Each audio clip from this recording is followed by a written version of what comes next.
¿Tenéis un lapicito aquí? Está fuera el lápiz. Oye, ¿qué más está afuera para llegar a clase? ¿Ahí? ¿En qué sentido? ¿Para pegar las baches o algo Ah, así? no, porque eso lo vemos después. Ya. Digo, ¿el coffee break arriba o no? Sí, arriba era. Sebastián Herrero primero, ¿cierto? Sí, Sebastián Herrero, que es el que está ahí. Ah, Sebastián. Hola. Buenas. Este es para... Hoy tenemos café todo. Eso, en el bolsillo y este aquí, no sé, por permiso. Vale. Y yo estoy en el bolsillo. Sí, sí, eso. No te molesten, ¿verdad? No te puedo olvidar. Ya. Y ahora todo lo que digo se escucha. Se va a escuchar ahí. Ah, sí. Tengo que hablar así. ¿Qué onda? No sé, ya dije que no. Después te voy a molestar también en los chats cuando volvamos, porque creo que me falta una foto tuya. Te mando un correo, ¿no? Ah, por el departamento. Sí. Eso. Ya. Y tiene que ser como oficial, como en la USACH, así como fuera del departamento. Para que quede todo igual, en verdad, más que... Ya, sí. Por eso. Vale, sí. Vale. Ah, tú te encargas de eso también. Sí. Vale. Aquí están los plumoncitos. Vale, estamos. ¿Todavía hay tiempo? Ahí está la cámara que está grabando, pero no te diría por parte de eso. ¿Cuál es? Allá. Esa es mi cámara, ok. Si te interesa ahí. Sí, obvio. Alguien los probó porque estaba rayado la pizarra. Así que supongo que también. No, tú dale y yo. Quizás se presente ahora, aunque son 5 minutos antes, porque empecé a las 10. ¿Cómo que era? Igual no sé. No sé, pues la gente sabe o hay gente afuera. Como tú, que tú eres el jefe. You're the boss. Quizás no con la... Voy a empezar pues, Daniela.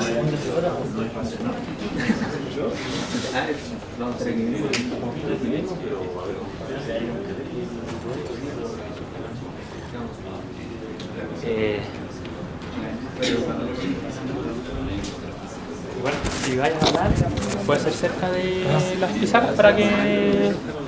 ¿No escribo la weá? ¿Ah? Escribo la weá en la pizarra, no sé si quiero decir algo súper cortito. Ya sí, para que te vean la transmisión nomás. ¿Y esto para qué? Para que te escuchen la transmisión. Ah. Eso, pero ya está tomando. Quizás voy a presentar otra vez. Oye, ¿cómo es la charla de tu ¿Lo pongo? ¿Lo escribo? Ya escríbelo, sí. Sí, po. ¿En YouTube está la cosa? Que mañana no se puede. Ah, justamente por eso no queríamos. Tengo que tomar examen. No. Pero mandé un correo así con la cosa. Ya. ¿Te da chance de decir que yo voy a estar con esto? Sí, asado más hojita. Ya, exacto. Y Luis. ahí me dices a mí Luis. que me levanto la mano y que me vean. Ya. Ya, empecemos quizá, ¿no? Pero el anuncio no lo grabé, po, weón. Ya está cantando el puro. Ah, ya. Ok, Voy a ver si se ve de atrás. a ver. Sí. Ya. Hi.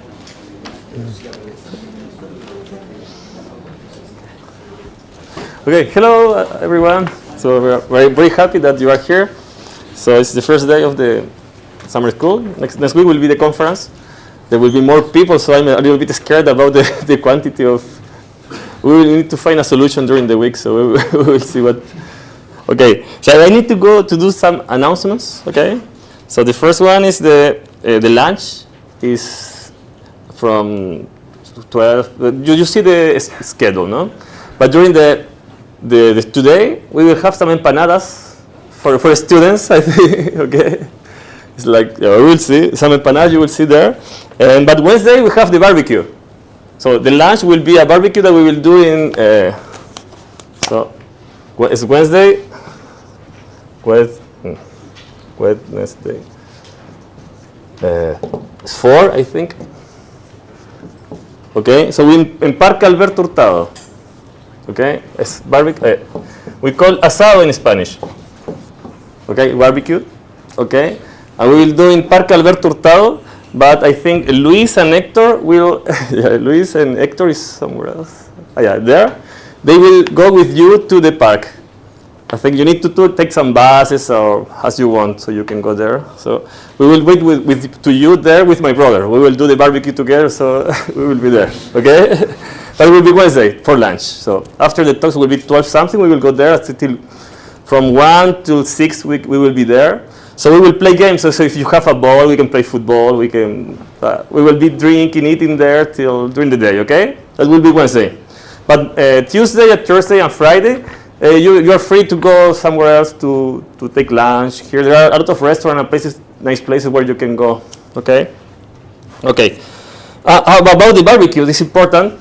We know that there are vegetarian and vegans. So Luis will be taking care of the list of participants which are vegan or vegetarian. So you can give your name to confirm that you are coming to the barbecue and say your option, please. So that will help us to manage the organization. And he will be the chef of the vegan barbecue. So okay. Okay, so we have working rooms. If you want to work with someone, we have the rooms able. You can just go there, and if we need more rooms, you just tell me, we will find more rooms. Are the rooms 202, 203, 204 are just here, and in the first floor, the 101. If it is full, if you need more, just please tell me, and we will find another room when you can work with your friends and collaborators, okay? And finally, the coffee break is in the third floor. Will be after just the talk, and we will have coffee and tea all the day, so you can just go there. And so it's a pleasure to present you now Sebastián Herrero from the Universidad de Santiago, this university. He will speak about Hecke orbits and equidistribution. Thank you very much. Well, it's really nice to see so many people here, also a lot of international students and researchers. And I have to congratulate the organizers for putting together this event. Okay, so this is the first lecture of 4 lectures mini course about Hecke orbits and equidistribution. Since this is a summer school, I will give a lot of well-known definitions. So for the experts, this might be a bit boring. But at the end, I think I will say things which are not that well known. So we will start today with some background.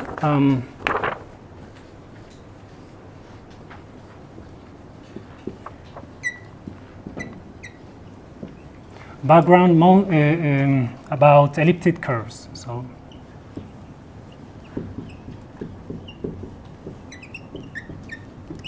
we can fix also some notation. So I will also give some references, very standard references for most of the things I will be talking about. So one very nice reference for this topic, if you have never really taken a course on elliptic curves, it's the book of Silverman, The Arithmetic of Elliptic Curves. It's a very nice one.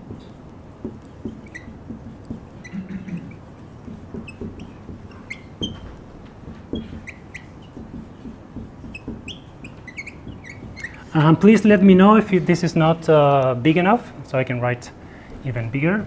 So yeah, there are a lot of standard books on this topic, but I find this one very nice one. It covers a lot of topics.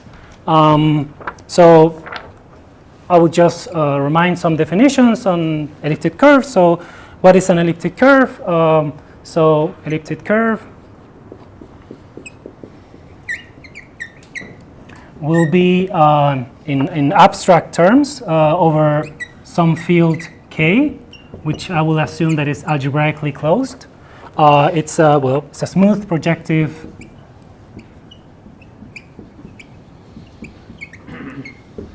curve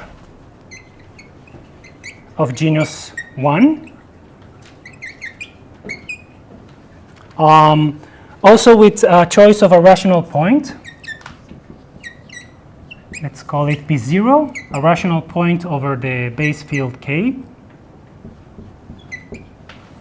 This is the abstract definition, but one can also describe elliptic curves very explicitly by concrete equations. So if the characteristic of the field is not 2 or 3, then one finds these very simple Weierstrass models.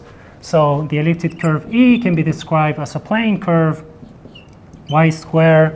Let's write it first as a projective curve, x cubed plus a x z squared plus b z cubed, where here I'm using homogeneous coordinates, x, y, and z.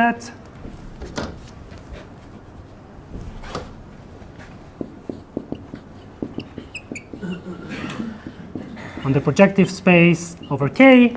And here the A and B are just numbers in K, which define this elliptic curve. And because this is a smooth curve, there's a condition, so it's not just any curve of this shape. There's this condition that 4a cubed plus 27b squared is non-zero. And this is because of smoothness. And in this realization, the point that is kind of special corresponds to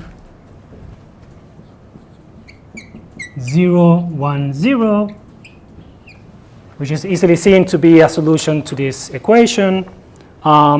Usually, so this is the projective model. Usually, people use affine model. So the affine model is since you remove the z, so you write simply y squared equals x cubed plus ax plus b. And now x and y are on the affine plane, a2 over k. But now the point, this point doesn't appear here in this equation. It's not because z here is 0. So instead of that, just say that b0 is the point infinity, which is not on the affine plane. So it's an extra point. Okay. So there's typical pictures of these kind of elliptic curves. So they look almost very similar. All of them very similar. They are something like this. It's a cubic curve on the plane.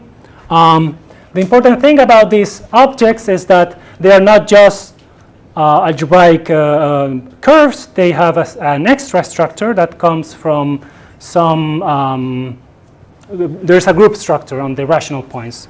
So the set EK, which is the set of solutions over K, where I include always this point infinity. This set is a group. It's actually a billion. And this group structure is determined by the following property. If you have a line, it will intersect this curve on 3 points. So you have P, Q, and R. It's always the case that you have 3 points if you count multiplicities. And with this group structure, it happens that P plus Q plus R is always 0. So 0 in this group. And actually, the 0 is exactly this point at infinity. So these conditions actually determine this group structure on this elliptic curve. And we are interested in this, in, let's say, the category of elliptic curves or the set of all possible elliptic curves as algebraic groups. So E is an algebraic group because it has these two structures, algebraic curve and a group structure. And we are interested in the properties that respect this structure. And in that sense, we say that that two elliptic curves, E1 and E2, are isomorphic if there exists a rational map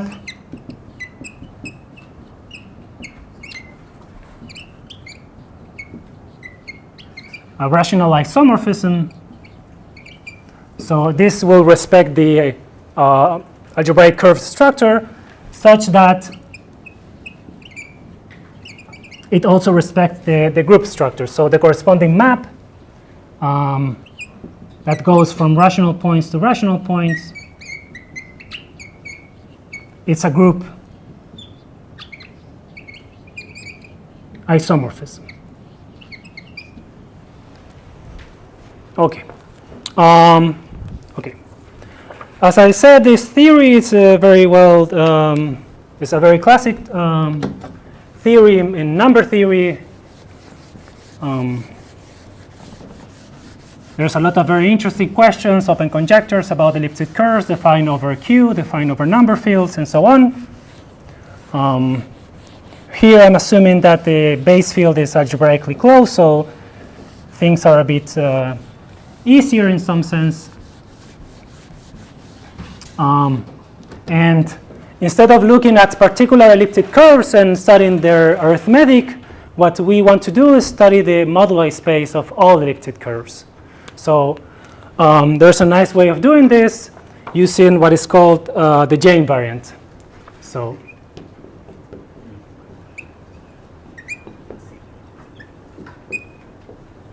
what is the J invariant? So it can be described very explicitly. So if E is defined by this standard equation, this Weierstrass model, then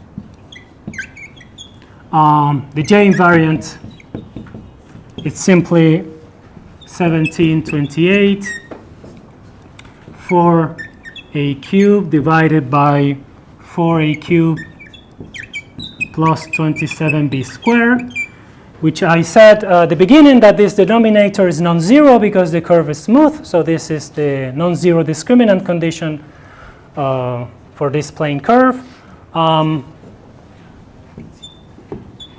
Of course, if the base field is not of characteristic 2 or 3, you have to work with different models, more complicated models, but you can still define a J invariant. I'm just going to define it in this case because it's much more simple.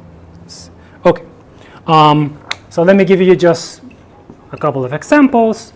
So if I just say the elliptic curve y squared equals x cubed minus x, and then I just compute this number, what I get is g of E1 in this case is 1728 because, well, b is 0. And for another one, let's say y squared equals x cubed minus 27. Now a is 0. So the J invariant is automatically 0 in this case. So you can always very easily compute this number. The experts know that these are very special elliptic curves. These are elliptic curves with complex multiplication and so on.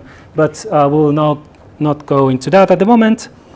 The main theorem about this J invariant is the following.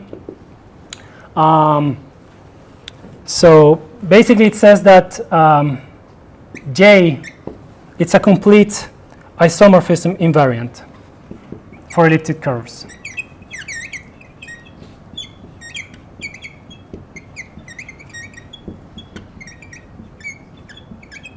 Invariant. And actually I will say more than that. So the first thing is that it is a isomorphism invariant. So if we take two elliptic curves which are isomorphic, then the J invariant is the same.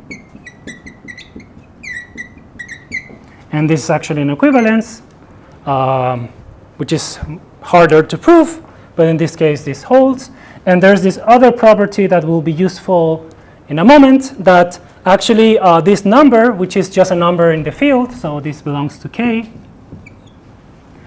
you can get any number in K. You can always, given a number in K, construct an elliptic curve that has that J invariant. So for every, let's say, J in K, there exists elliptic curve E over this field such that the J invariant of A is K. Is little j, sorry. Okay. Okay. That's what we need to know about the J invariant, and now I can move to the moduli space of all elliptic curves over this base field K.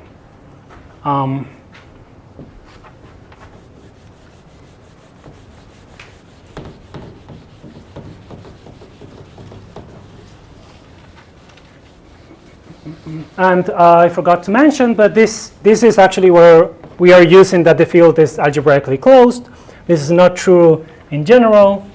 I mean, if you have elliptic curves which are isomorphic, they will have the same J invariant, but it's not the converse does not hold for general fields.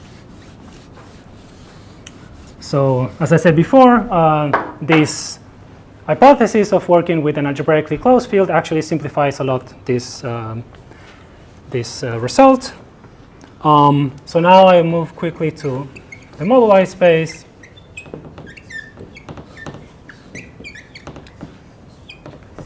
So as I said before, instead of working with one elliptic curve and actually understanding the structure of this, let's say the rational points and so on, and all the objects which are attached to an elliptic curve like L functions and so on, instead of that, we will look at elliptic curves as each one of these is a point in a big space. So this is called the moduli space. There's a whole theory of moduli spaces. We'll just see one of these spaces, which is in this case actually quite simple. So again, recall that the base field is algebraically closed.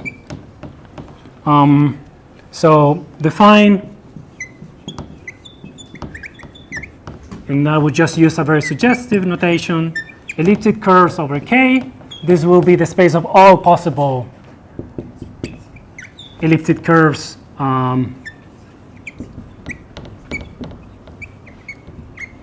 curves over K up to isomorphisms of up to isomorphism of elliptic curves, so isomorphism of algebraic groups.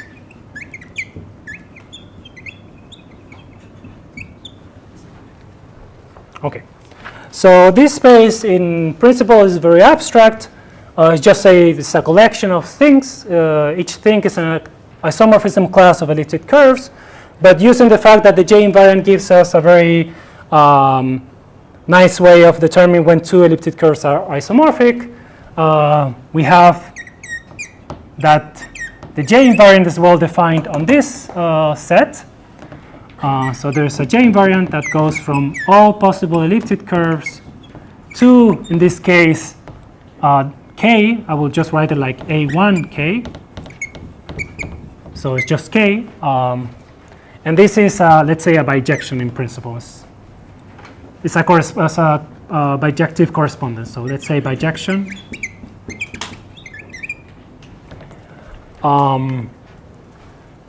So in this case, it's quite simple.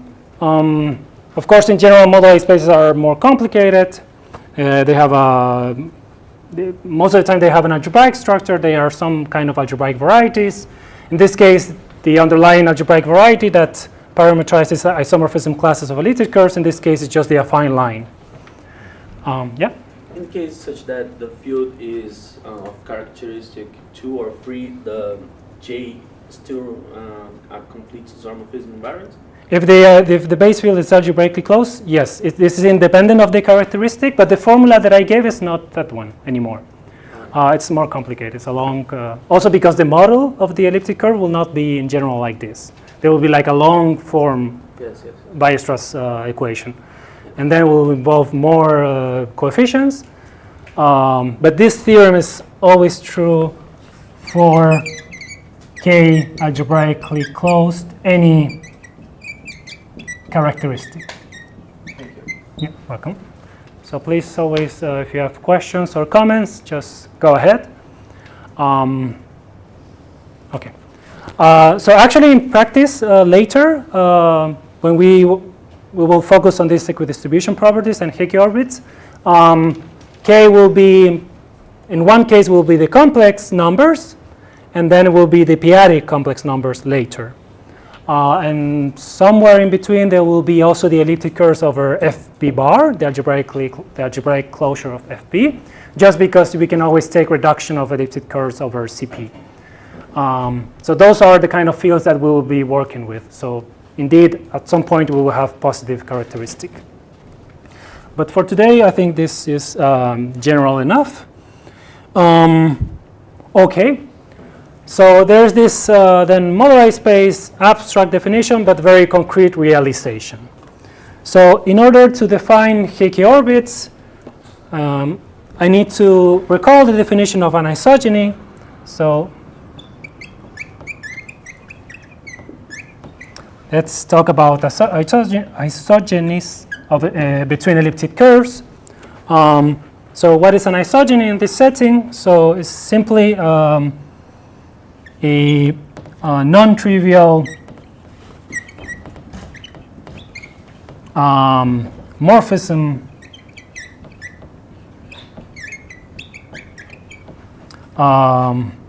let's say phi of E1 to E2. So we have two elliptic curves, and we have a morphism of elliptic curves. That means, as I said before, this will be a rational map that is also, it induces a group homomorphism on the rational points.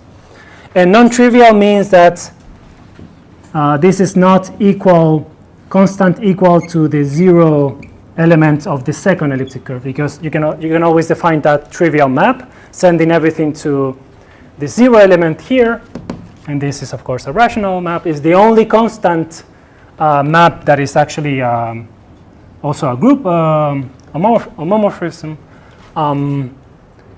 Okay, so it's a non-trivial thing. This is called an isogeny.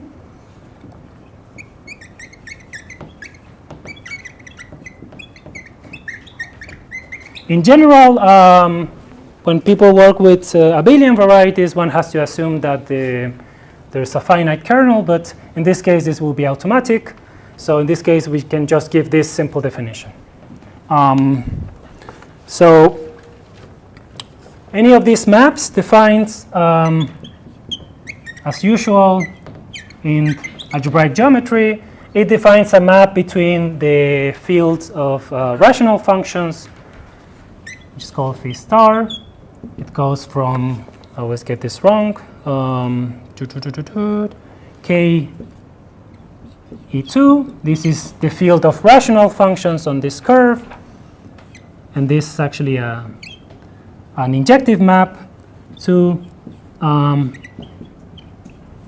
rational maps on E1. This is just by taking any f, which is rational. So this is a map from E2. It's a rational map on E2. It goes to f composed with this isogeny. And here it's important that this is non-trivial, so you actually get this injective map. And this is actually defines a field extension. These are two fields, and this is actually a finite extension. And the degree, it will be defined as the degree of this field extension. So the degree of this map will be the degree of k E1 over the image of k E2 under this map. This again very standard definitions. This is field extension index. Why is the phi star injection? Why is that? Why is a phi star injection? Oh, because essentially this map will be surjective. So if you have something that is, you have two functions that they agree on here. Since this one is essentially surjective, then they will have to agree the f's. All right. Yeah, it's not. You have to prove it. Yeah, it's not true. I have a question about Yeah. the J invariance. Yes. How hard is it to recover the elliptic curves from its J invariance? I mean, it's kind of hidden in the proof of this, that you can always, given the J, construct an elliptic curve, right? And you just have to play with the equations, try to find the right equation that defines an elliptic curve that has no vanishing discriminant, and that gives you exactly the J invariance. It's not that difficult. It's really playing with the equation in a very smart way. Yeah. Just like the formula. Yeah, exactly. Yeah. Yeah. Again, it will depend in some cases on the characteristic, but if you assume characteristic 0, it's probably even the easiest case, right? It's just write the formulas indeed. But of course, you don't recover the original elliptic curve as one equation, right? You get something which will be isomorphic because it's just an isomorphism invariant. And you can have a lot of equations which have the same J invariant. Okay. Okay. Okay. So this is the degree of the isogeny, and the isogenies will be used to construct these Hecke orbits.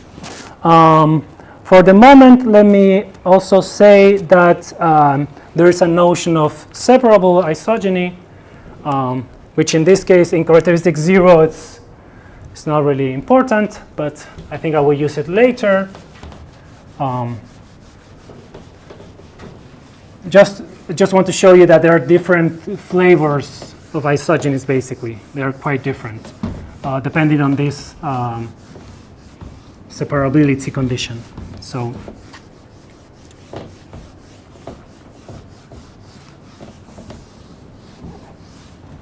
okay. We are doing well with the time, so let's go ahead. So the isogeny from E1 to E2 is called, you can call it separable. There's also inseparable, or purely inseparable,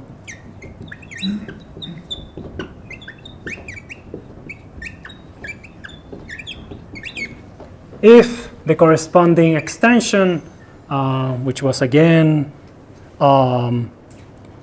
Ke1 over phi star Ke2, this is a field extension, is a field extension that is either separable, inseparable, or purely inseparable. It's a field extension that is separable, inseparable, or purely inseparable. So here I'm relying on some basic field extensions theory. So remember that also in characteristic 0, everything is separable. Every irreducible polynomial has different roots on any extension. And every extension can be kind of split into separable and purely inseparable. Okay, so in general, this degree of the isogeny that we define as this index, Ke1 over phi star Ka2. Also in field theory, we know that this field index can be split into two indices. One is the separable index, and the other one is the inseparable index. So it will be like, let me write it below.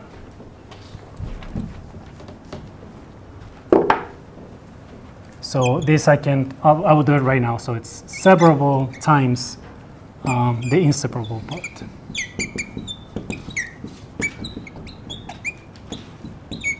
One, E2. And these are called respectively the separable degree and the inseparable degrees. So dec S of the isogeny, and this will be the degree inseparable of the isogeny. So there's always these two quantities, these two different degrees that together you get the full degree. So let me give you an example of isogenies and maybe show you why this is this distinction between separable and inseparable is quite important. So the simplest example of an isogeny is just multiplication by a number n. So given a number, positive integer,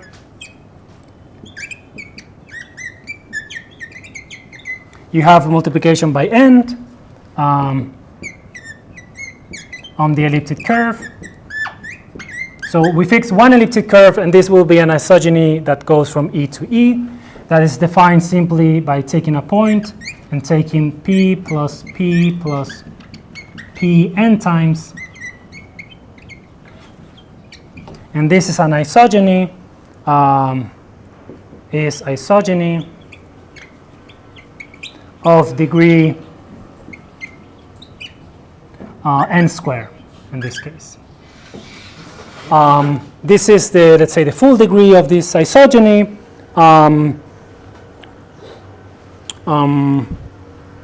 And then if the characteristic is 0, actually it's exactly the number of elements in the kernel of this map.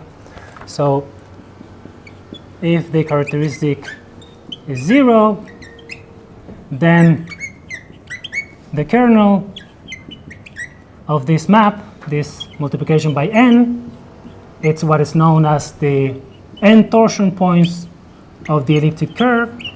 It's isomorphic to set mod n set cross set mod n set.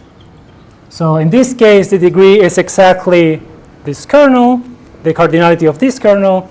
But in general, it's not true because let's say if the base field has a characteristic p, and then you look at multiplication by p, then in general this will depend on whatever the elliptic curve is super singular or ordinary. We will go into the details of that later. Let me show you another isogeny which is quite different from this one.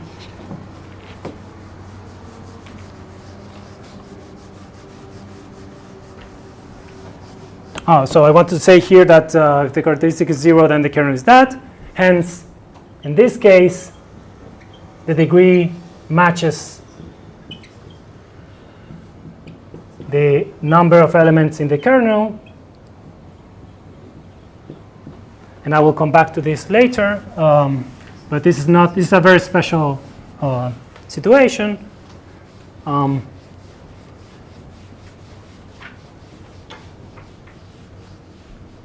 So let me now show you one example of our positive characteristics. So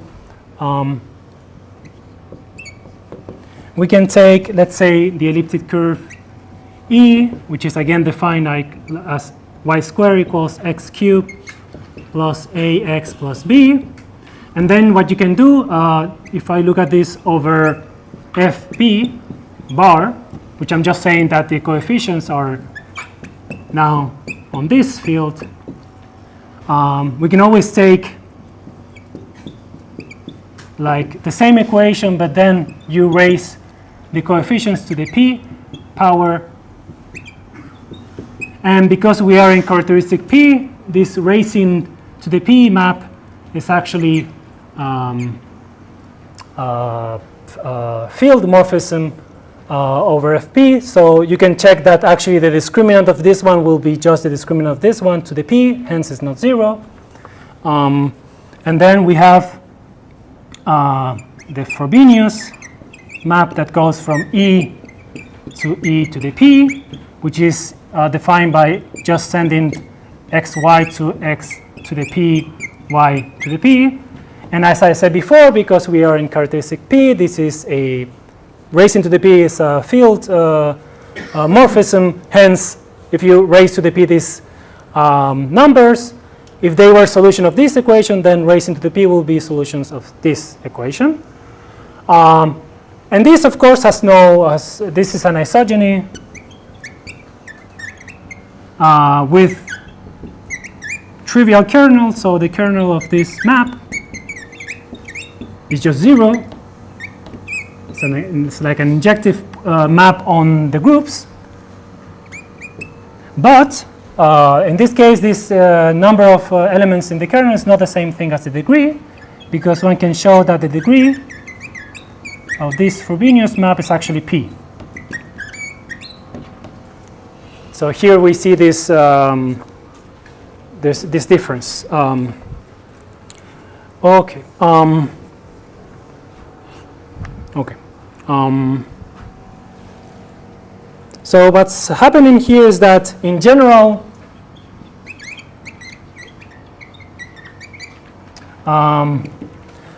So in this case, in characteristic 0, multiplication by n, this was a separable isogeny. This is, in this case, a purely inseparable isogeny. And in general, the elements, the number of elements in the kernel are actually given by the separable degree of the isogeny. So in this case, Frobenius has separable degree 1. Okay. And now there is this very nice description of separable isogenies. So this was just to give you an idea how different these isogenies can be, depending on this, this fact if they are separable or not.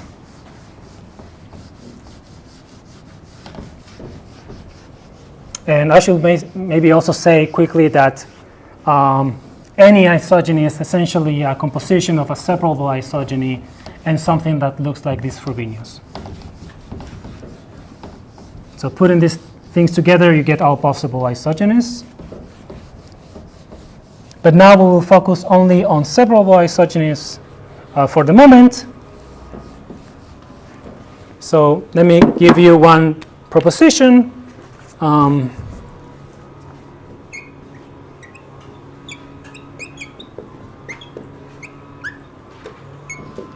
Okay, so given a finite subgroup, let's say C of the set of rational points of an elliptic curve, there exists an isogeny separable, well, there exists two things. So there exists an elliptic curve. Let's call this one E1. Exists elliptic curve E2 and an isogeny separable that is separable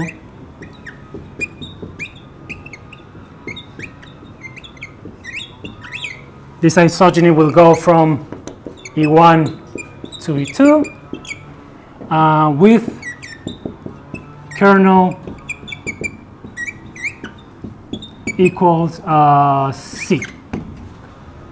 Okay, so every time you take a finite subgroup, you can construct an isogeny that goes to some other elliptic curve in such a way that the kernel of this map is exactly C. So morally, this is like that saying that at least over the rational points, you will have that E1k over C is isomorphic to E2k.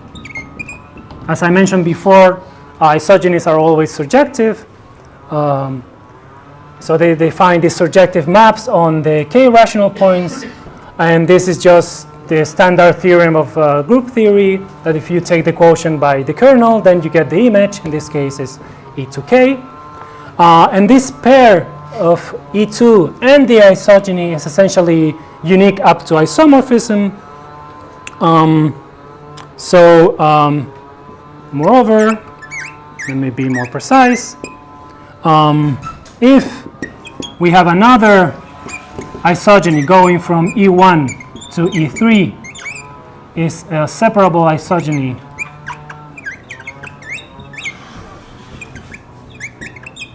with kernel C, then there exists an isomorphism, how should I call this one? Capital phi, let's say, from E2 to E3, isomorphism of elliptic curves with the following commutative diagram. So we have E1 to E2, and then we have E1 to E3, and then here we will have the existence of this isomorphism. So essentially, every time we choose a finite subgroup, we can always construct up to isomorphism another elliptic curve, which is essentially like we write, in this case, E2 will be the quotient of E1 mod C. So this is what I'm trying to say with this theorem. So you can do this quotient, you will get some elliptic curve which is well defined up to isomorphism. And also this proposition, what it's saying is that essentially the kernel of a separable isogeny determines the isogeny. Okay? And this is also what I wanted to show you with these examples, that multiplication by n was different from this Frobenius.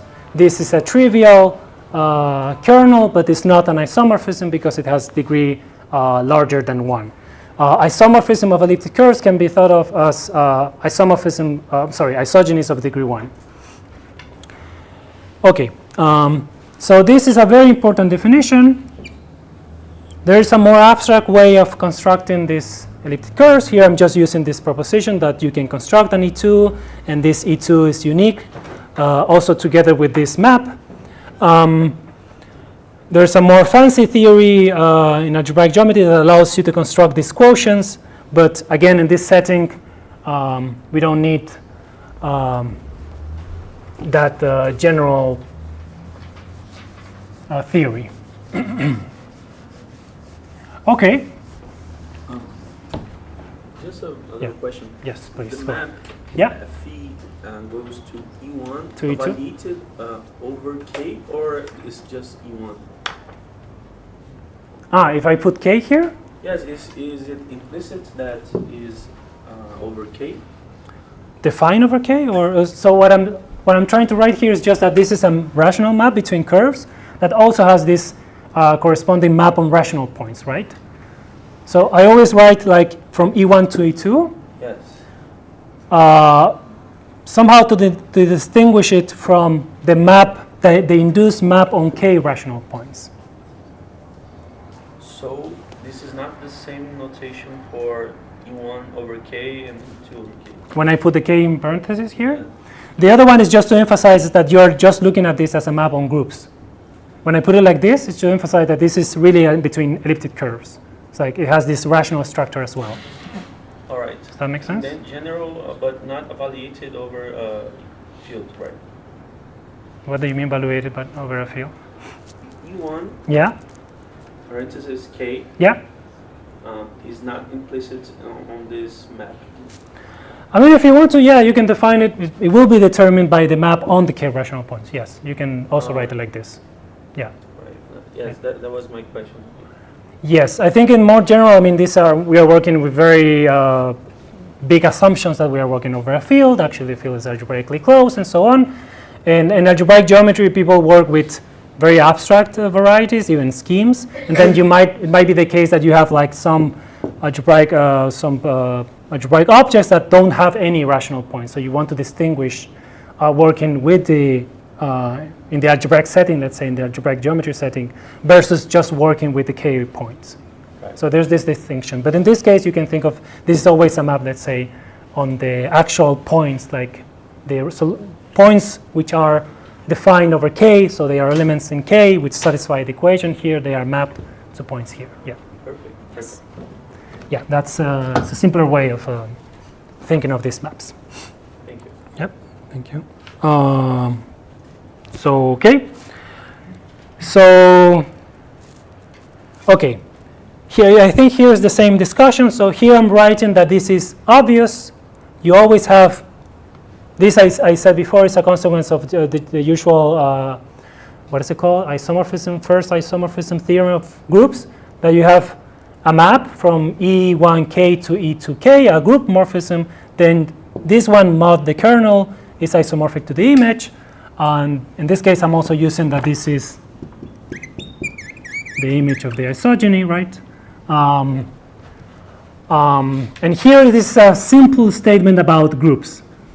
This is a bit more, it's a richer statement because it's saying that if you take somehow whatever it means in algebraic geometry to take the quotient with a group and then constructing a new object which is still an algebraic curve.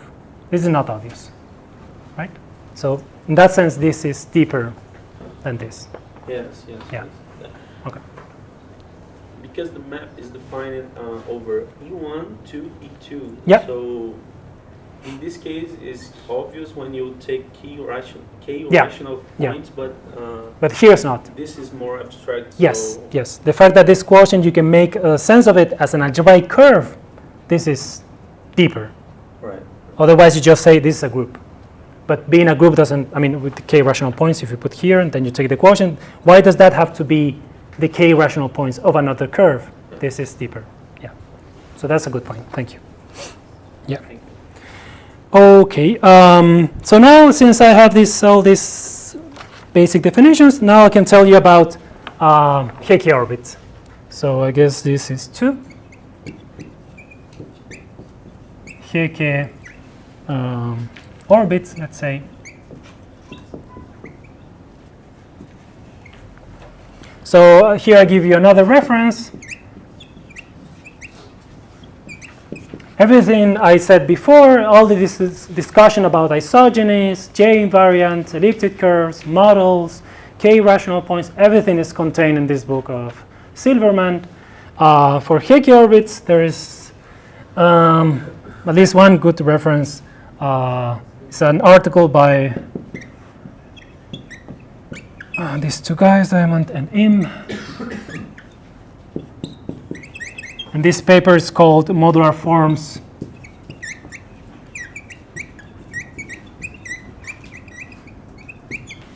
and Modular Curves.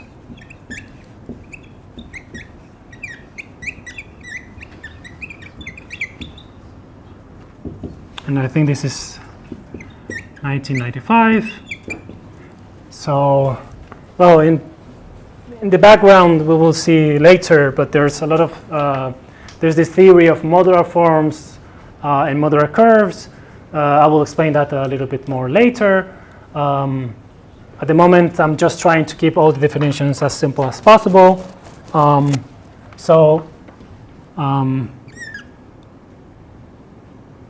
Let me say, we will, in this section, we will work first, as I said at the beginning, with k equals the complex numbers, and later the p-adic complex numbers, so the p-adic analog. These are both algebraically closed fields, so everything I said before holds.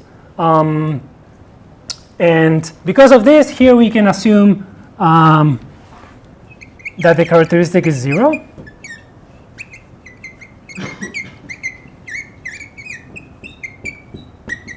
So I don't have to say, every time I don't have to say like, oh, I'm working with a separable isogeny. All the isogenies will be separable. I don't have to repeat that. So, so given now a point in this big space of all possible isomorphism classes of elliptic curves, here, if I want to be very precise, I should put maybe like a bracket here because I'm referring to isomorphism classes over the field, but I'm just keeping this notation for simplicity. We are interested now in the following collection. So I will use this proposition that says that basically I can take quotients by finite subgroups, and then I will get new elliptic curves, isomorphism classes. So I will look at all the possible quotients E over C with C a subgroup, let's say, of the k rational points, subgroup of with cardinality n, so of order n.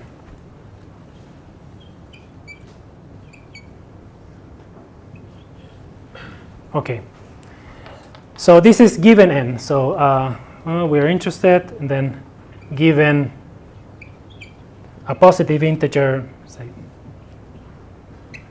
I'm looking at all the possible quotients. This is a finite collection of points because such C, since this is a subgroup of order n, this C will be contained in the torsion, the n torsion of the elliptic curve. And as I said before, the n torsion in this case is set mod n set times set mod n set. This group, this was the kernel of the multiplication by n map, and this again in characteristic 0, this is always true. So this is a finite set. So this is a finite collection of isomorphism classes of elliptic curves. And of course, because of this proposition, they also come with this isogenies. So every time I have a quotient, I have an isogeny from E to E mod C. You can think of it as the projection map simply. At least that's what it is on the group, on the corresponding abelian groups. When taking the k rational points. So okay, we're looking at this collection of points. So actually the number of possible C, this remark is easy to see, easy to prove, let's say, that, okay, I'm basically taking all possible subgroups of order n of this group, and this is how many of these C's we have. So this is to prove that there are these numbers. So there's sigma 1 n, which is by definition the sum of all d divided n, d a positive integer. This is the number of possible C's. Okay, so this is, one can compute this, one can prove this formula. Here you have this sum of divisors. Now what can happen is that you might have repetition of elliptic curves in the sense that you might have different quotients that give you isomorphic elliptic curves. And we want to take that into account. So we want to count multiplicities. So in a sense, it's not good to think of this as a set, because you will have, in general, less than this number of quotients because of this repetition. So instead, we are going to work with divisors, which will allow me to keep track of multiplicities. So, the set, this set,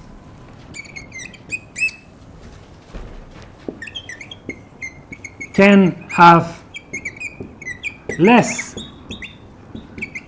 than sigma 1 n points.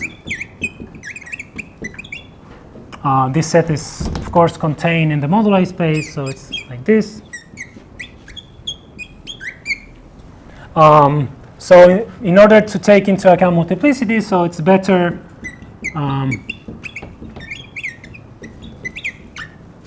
to use divisors. And this name divisors comes again from algebraic geometry. What is a divisor? So a divisor on, in this case, the moduli space of elliptic curves over K is a formal sum.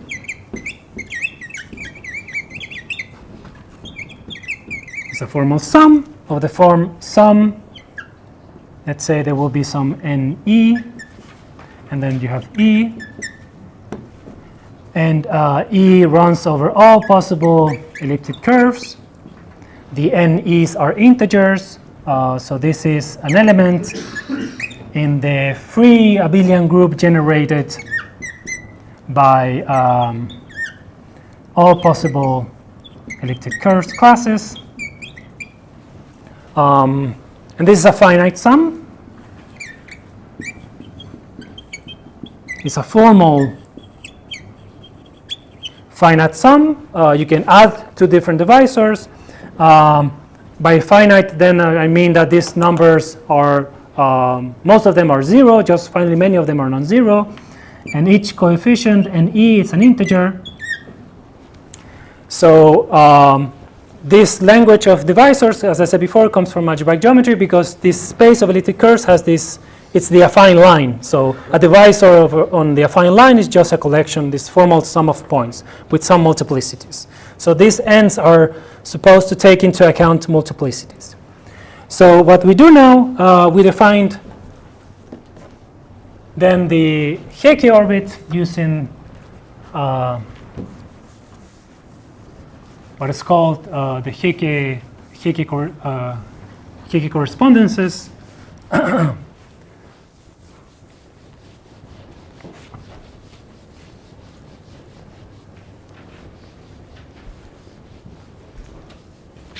So now we can make this formal definition.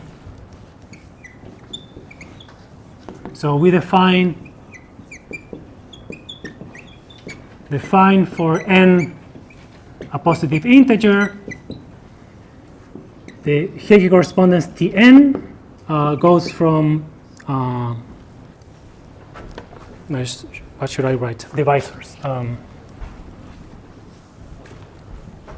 So this is, by definition, a group of divisors on this moduli space, and this will go from divisors to divisors.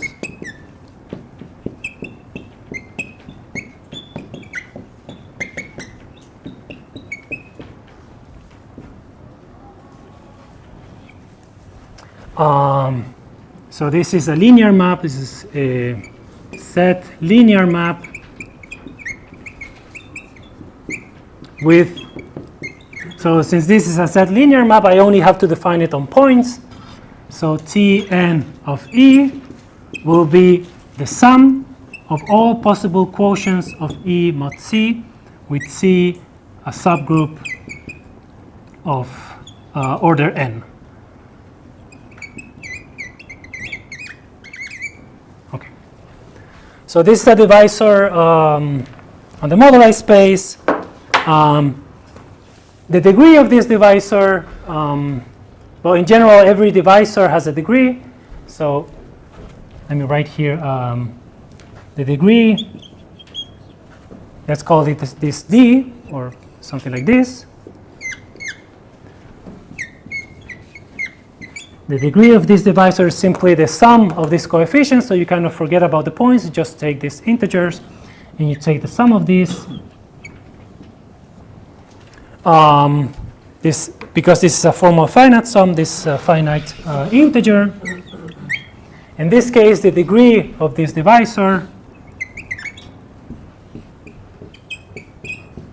is exactly sigma 1n, because now we are taking into account repetition. So if you have two quotients which are the same, just put them together with a 2. So this one is the right way of taking into account all possible quotients of E by a subgroup of order n. Okay. Of course, this quantity, sigma 1n, goes to infinity. Sigma 1n is at least n, because this was the sum of divisors. So n is one of them. So this is at least n, and this goes to infinity as n grows, which means that this is a divisor that has more and more points in some sense. The degree becomes large and large. So we can ask about how these points, how these quotients are distributed on the moduli space of elliptic curves. This is the main question that we will try to answer in this mini course. Well, depending on the base field K, because this question about the distribution properties of this quotient really has to take into account the topology of this space. There will be a topology which is different, but depending on K. If K is the complex numbers, this is this natural Euclidean topology that comes from C. But if this the p-adic numbers, then it has the p-adic topology, which is completely different from C. Hence, the distribution properties are quite different. So let me see if I have time. I have 2 minutes, so I will just pose the main questions. Maybe I don't know where to write them. Okay. Maybe here. And with that, I will finish today's lecture.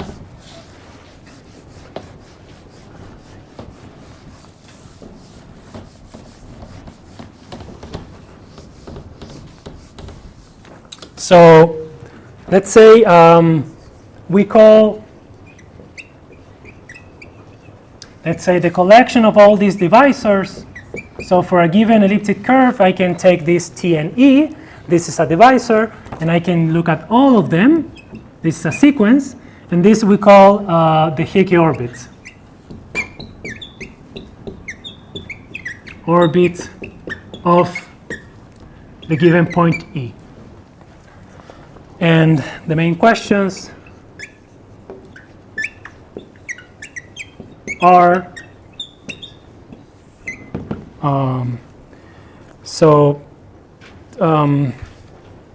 let's say when K equals C or CP, then the space of elliptic curves over K, which, as we said before, can be identified simply with the base field using the J invariant, has a natural topology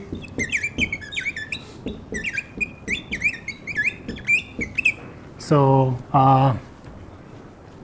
coming from C or CP. So the questions are, so if I look at the whole orbit,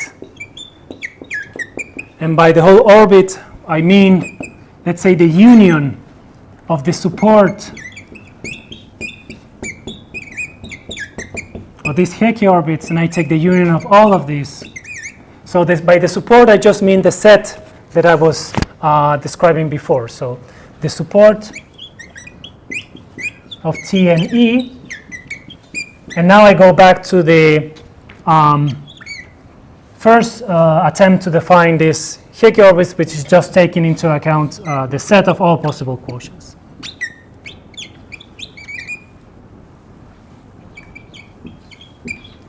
So this is the support. If I take the collection of these, is it dense? So is dense or not,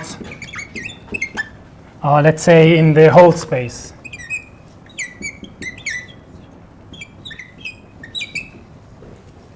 And the second question, which is it's a deeper question, is about this equidistribution property, or in general, what is the law, in some sense, what is the law describing the distribution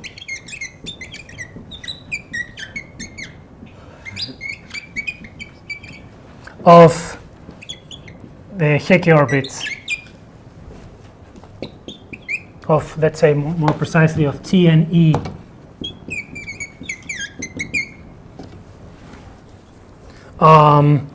in, let's say, if we don't know, at the moment we don't know if this is dense or not, so let me just say what is the distribution of these points, these divisors, in the closure of the orbit. So they will be, of course, all contained here, and the distribution should be ruled by some measure, naturally defined measure on this space. So that's the question, and here we need measure theory to make this more precise. And I will explain that tomorrow, because tomorrow I will talk in general about equidistribution, how this is described using measure theory, and then also the fact that if you know the answer to this question, in general you know the answer to this question also. I will stop now. Thank you.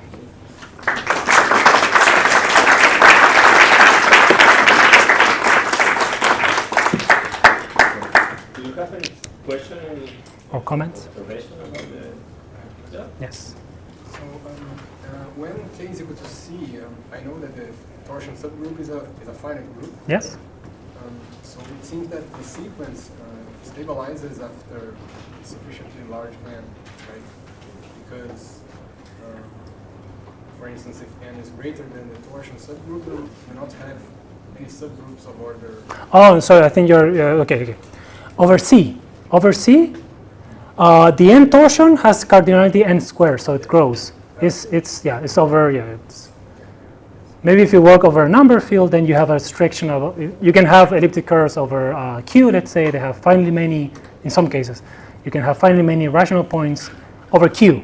But then this is why, again, it's so important to work with algebraically closed fields, so you have plenty of these rational points and torsion points, and you have plenty of subgroups. Yeah. Yeah. Other question, observation? Is there something in positive characteristic? Yes. I will go back to that case maybe Thursday. But yeah, also because when we will talk about this over CP, and then it's natural to look at the reduction of these points, and then you will have something positive characteristic. And then there's a nice way of describing what is the distribution of these points. And for local fields in positive characteristic also? Local fields. I don't think local fields are. Actually, we will see also at the end that when we look at, in some cases, when we look at the Hickey orbits over here, in some cases you only need to work over a local field, a finite extension of QP. And actually, in some sense, this is better to working over a local field, over a finite extension of QP is much better than working over CP in some cases, because measure theory is better for local fields. You have natural measures. For CP, there's no natural measure because it's a very nasty, topologically it's very bad. It's not locally compact and so on. So it's, I think I will go back to this setting later. Or 2, 3, I don't know. You go ahead. Is there any important application of this question? Yes. I will go back to this tomorrow, I think. But yes, there's applications. The asymptotic distribution of equidistribution of Hickey orbits was one of the techniques that people were using to prove André-Oort conjecture, which is a question about special subvarieties, special points in Shimura varieties. Everything that I described today, you can do it in the bigger generality. Here I'm just presenting the simplest case, or the simplest moduli space, and so on. It also has application to, again, uniform distribution property of special points. Special points, they correspond to elliptic curves with complex multiplication. And then this, at the same time, this has arithmetic applications towards like singular moduli, and there are applications. I will try to go into that tomorrow. Yeah. No, it was about non-algebraic.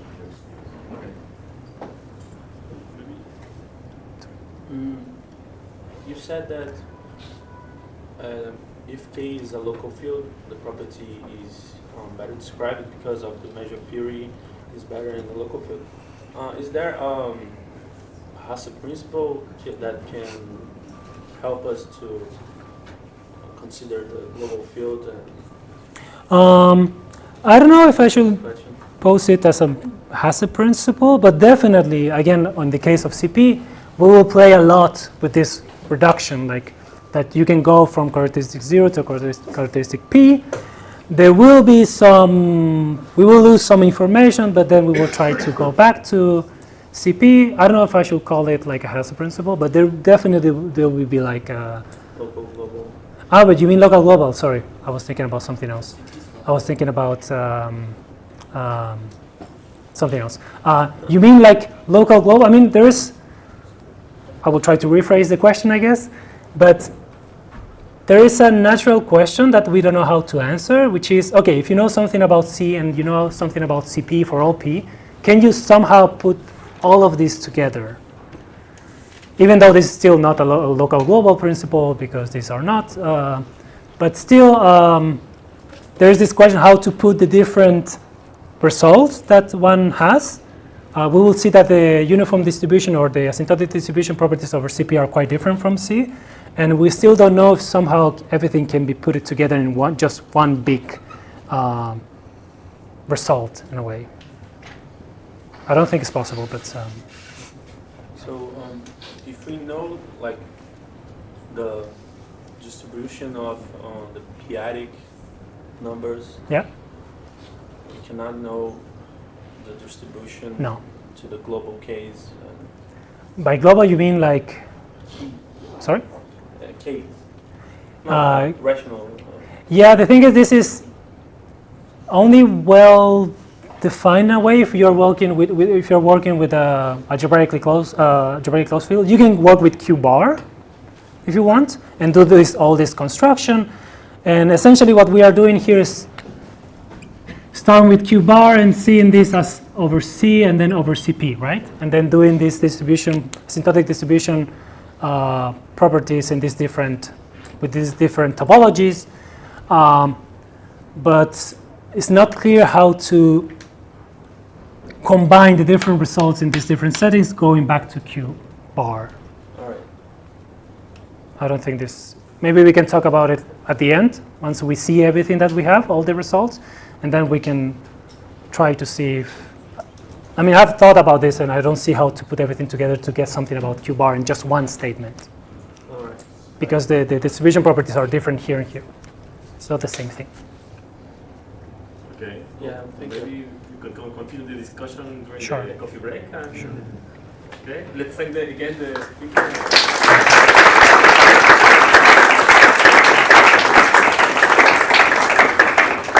In the third floor. Okay.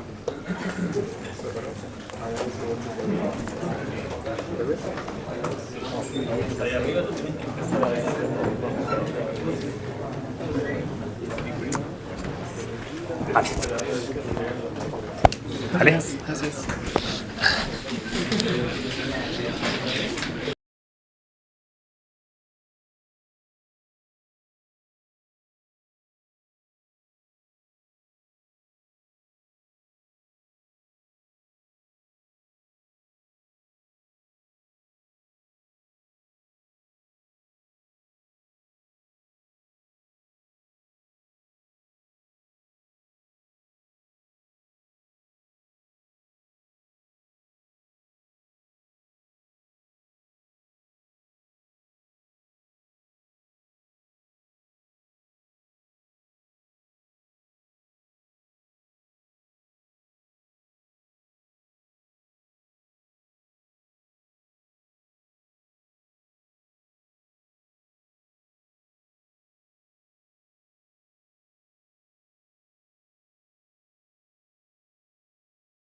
To have some contest? Exactly.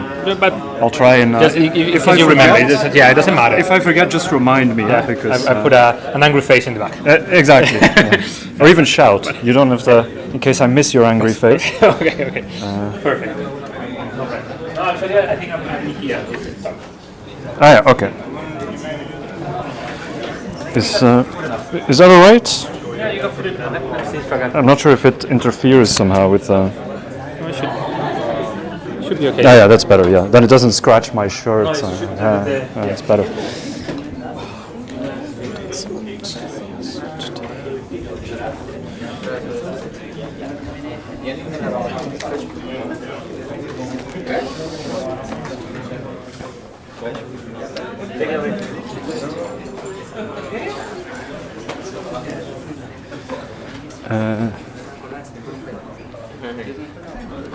I don't remember the title of my course actually. On singular moduli with real quadratic. Okay, thanks.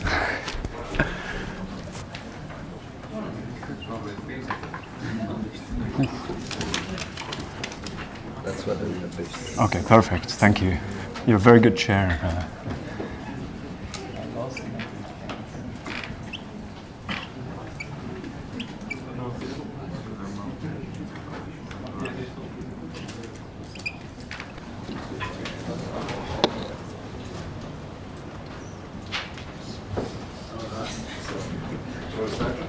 Sure, yeah. It's a great pleasure to introduce Jan Bonk, who will talk us, start a course about singular moduli for real quadratic fields.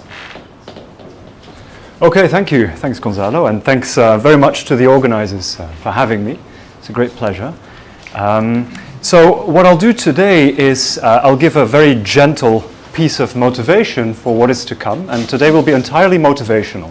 So it'll just set up some of the main key steps in the construction that is to follow, and I do that because the construction of rigid co-cycles that I'll give later on otherwise would seem a little bit bizarre and unmotivated. So today's purpose is really to talk a little bit about classical CM theory and to highlight some of the aspects that will be of importance to us later. If there's any questions throughout the talk, please just interrupt. I'm more than happy to be interrupted. Okay, so I'd like to begin with a little bit of motivation. First of all, before I get to CM theory, in a setup that is very familiar to us all, and that's the setup of trigonometric functions. So I'd like to begin in the easiest setup where at least the objects feel very familiar. Let me call it cyclotomy. Yeah. Okay, and so what I want to do is I want to start very naively by considering the lattice Z inside of the real numbers. Let me draw a nice little picture. And what I'd like to do is for this lattice Z inside of the real numbers, I would like to consider the quotient, so R modulo Z, which has a topological space we probably just want to think of as something like this. And what I would like to do is I want to embed this quotient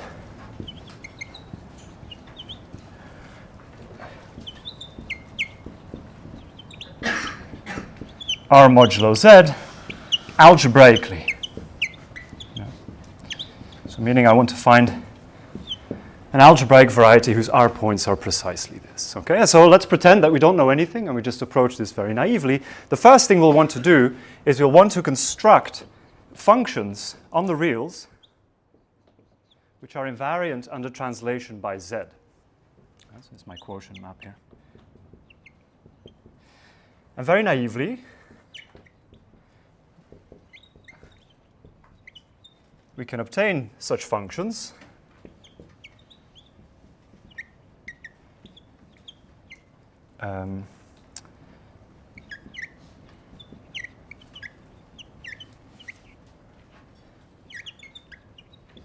by summing. So let me define something I'll call, so let me take an eraser. I'll call it alpha sub k of Z, and I'll define that just to be the sum over the lattice that I want this thing to be invariant by.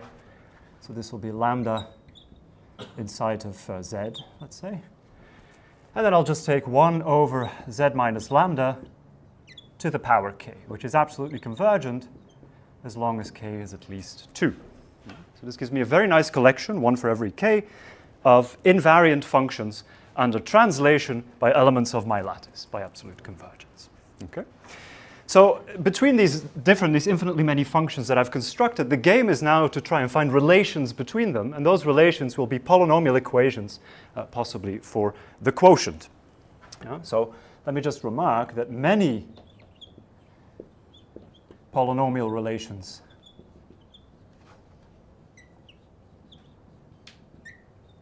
exist. So that's good. So we'll already know many functions or many relations in the function field. So for instance, e.g., we have that if I take alpha 2 squared, that's the same as alpha 4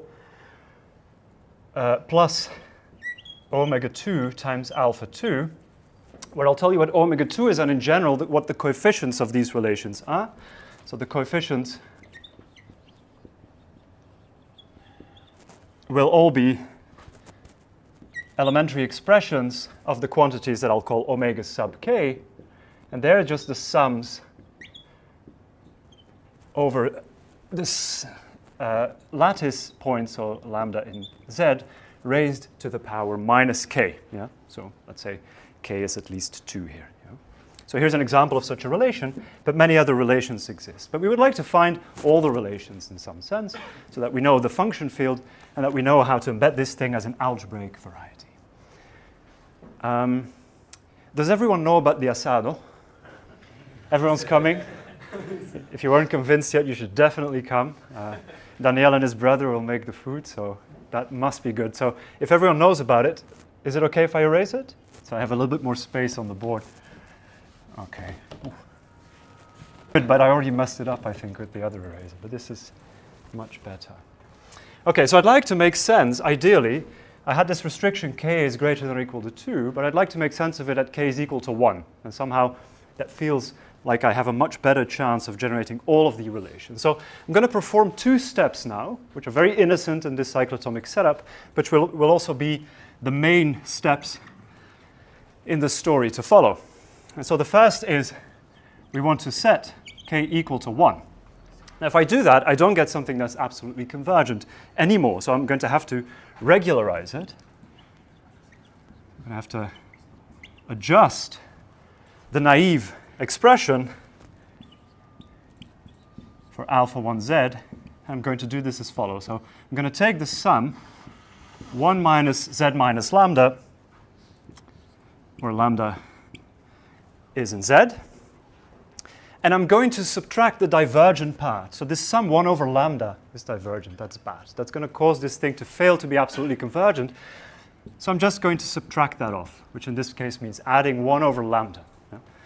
And if I do that, of course, I'm in trouble whenever lambda is equal to 0.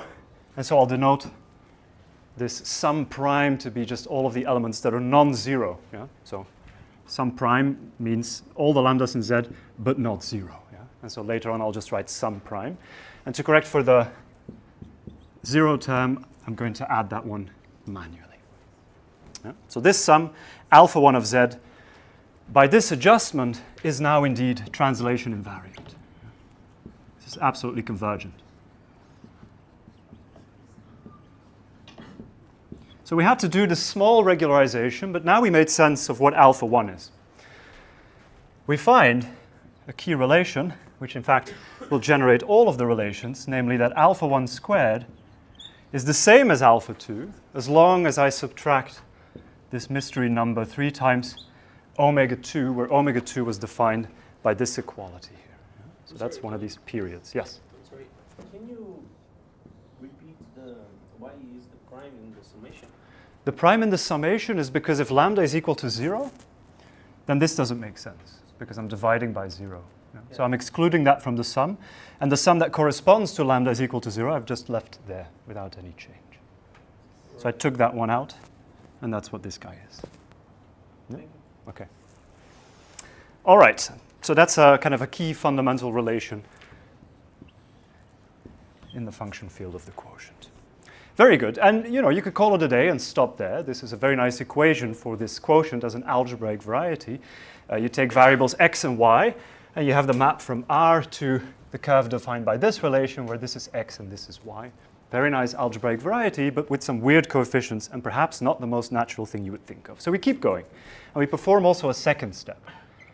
And the second step is, now that we've regularized for k is equal to 1, we notice that this thing has simple poles with integer residue. So the residue is 1 here. So that means we can find the multiplicative lift for this in the following sense.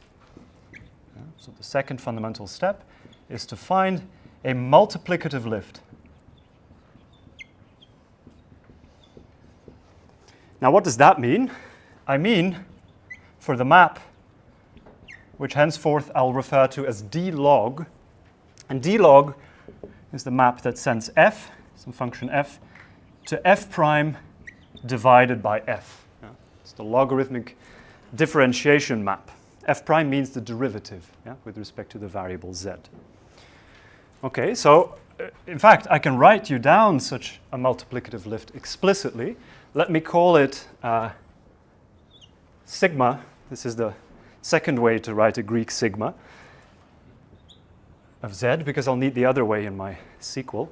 So sigma of z, I'll just write down explicitly, and you can verify very easily that this is indeed a multiplicative lift.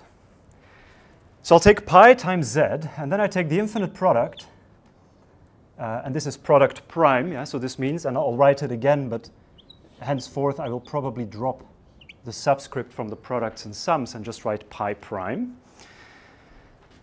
And then I'll do the following. I take 1 minus z over lambda, which is okay, because lambda is never 0. And then I multiply this by the exponential factor, exp of, well, z over lambda. So this is an infinite product. This pi is a bit mysterious. I've put that there because it'll make my future life much easier. Everything will come out to be much nicer. But of course, if I hadn't put the pi, this statement would still be true. I'm allowed to change by an arbitrary multiplicative constant, and that does not change the logarithmic differential. So this thing you can verify by applying this d log to this infinite product. That changes the infinite product to an infinite sum, and it's exactly this sum. So it's very easy to see that this is indeed a multiplicative lift. Now, one thing we should wonder at this point is that this function was translation invariant.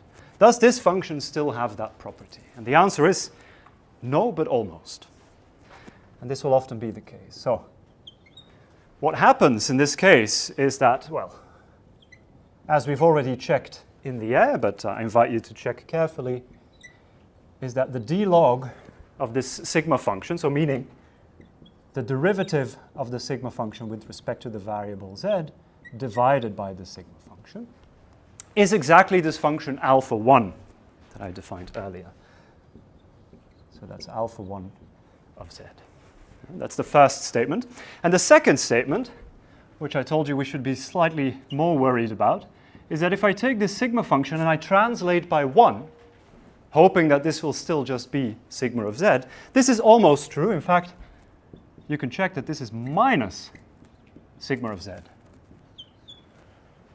So this function is not really invariant anymore under translation, but almost. Up to minus 1 it is. So if I translate twice, then it's invariant.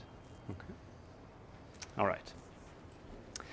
Okay, now, all of these functions may seem a little bit strange. Of course, what I haven't told you is that they're all very familiar trigonometric functions. You know all of these functions already. But it's better to pretend that you don't, to appreciate the general constructions that follow later a little bit more.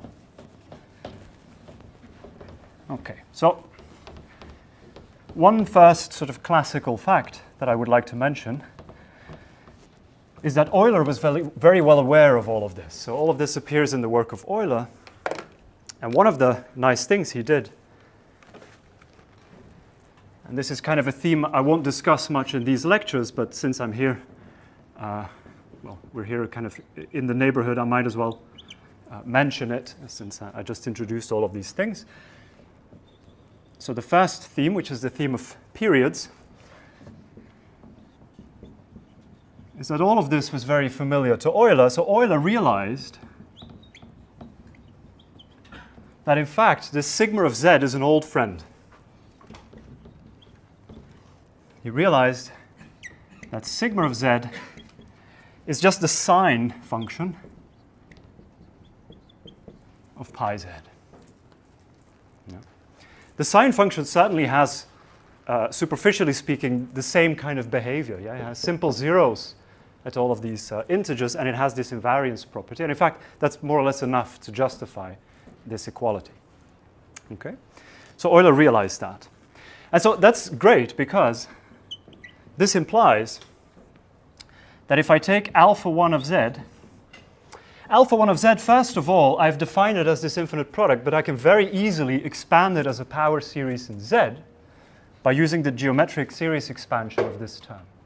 If I do that, I get precisely these periods omega k for the higher terms. So alpha 1 of z is, well, first it has a 1 over z, and then, and I invite you to check all of these claims, you just get a generating function for these periods omega k that I defined earlier times z to the k minus 1.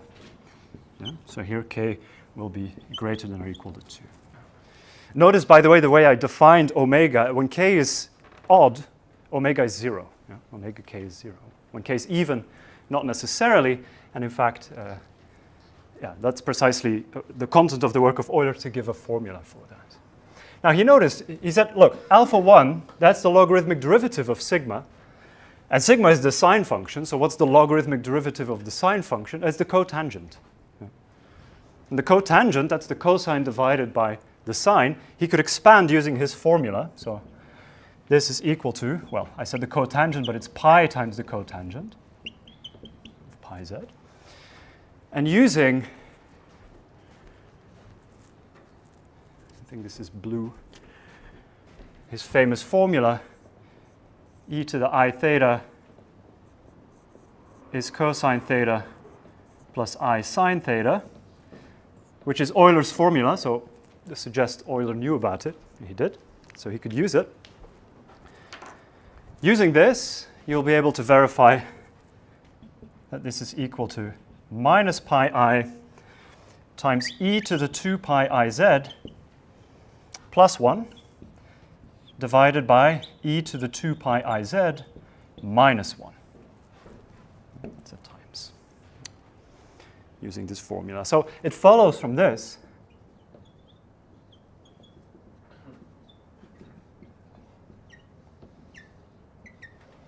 that you can expand this as a power series in z, and more or less by definition of the Bernoulli numbers, this involves the Bernoulli numbers, and then compare it to this power series expansion and just say that all the terms are equal to each other. So it follows from this. That's Euler's famous evaluation of the zeta functions. Omega k is just 2 pi raised to the power k divided by k factorial times the absolute value of the kth Bernoulli number. Yes. Does everyone know what the Bernoulli numbers are again? So it's a sequence of rational functions. So the generating function is t over e to the t minus 1. Some sum of bk t to the k. That's by definition of the Bernoulli numbers. Okay? So you can very easily verify this evaluation. So this is Euler's famous formula. And so these coefficients that appeared in our algebraic relations now have a very nice description, you know, in terms of these Bernoulli numbers. But okay, so this is a big theme, of course, also in the literature, but it's not one that I'll address. Instead, what we'll focus on in these lectures is the question of the special values of this type of function. Yeah? So the sigma function in this particular situation, but of course we'll look at situations where we're not just talking about cyclotomic functions, but markedly more subtle arithmetic functions. Still, it's a good warm-up to do this and to go through all of the same motions in a setup that's much more familiar to us. Yeah? Okay, so that's the second kind of theme, which will be the main theme of the lectures, and it's that of the special values. Okay. So for the special values, the theme will be that we will be frequently interested in evaluating, in this case, this sigma function at special points. The special points will be division points in the quotient R mod Z. Yeah? So these will correspond to rational numbers in this situation.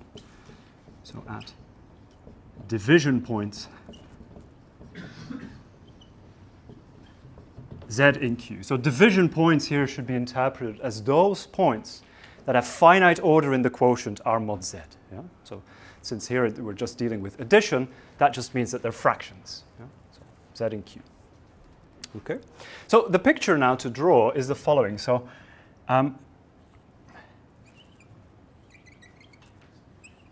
now distinguish between the odd and the even integers in my drawing, at least as best as I can.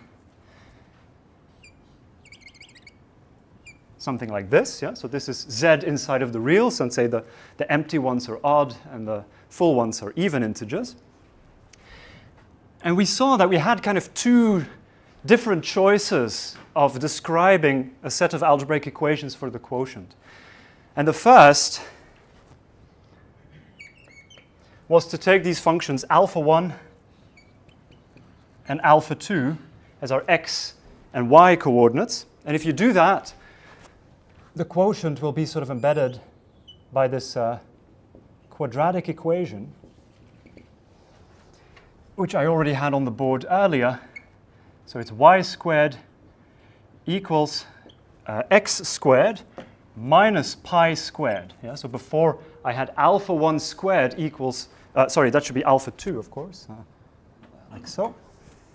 Oh, actually, sorry, I've switched x and y. X was alpha 1 and y was alpha 2, so I need to write it in this way. Yeah? Yes? Yeah, so division points, that means, so i.e. points that map to torsion on the quotient R mod Z. So it's points so that some finite integer multiple of them lands inside of the integers. So that's precisely the set Q of rational numbers.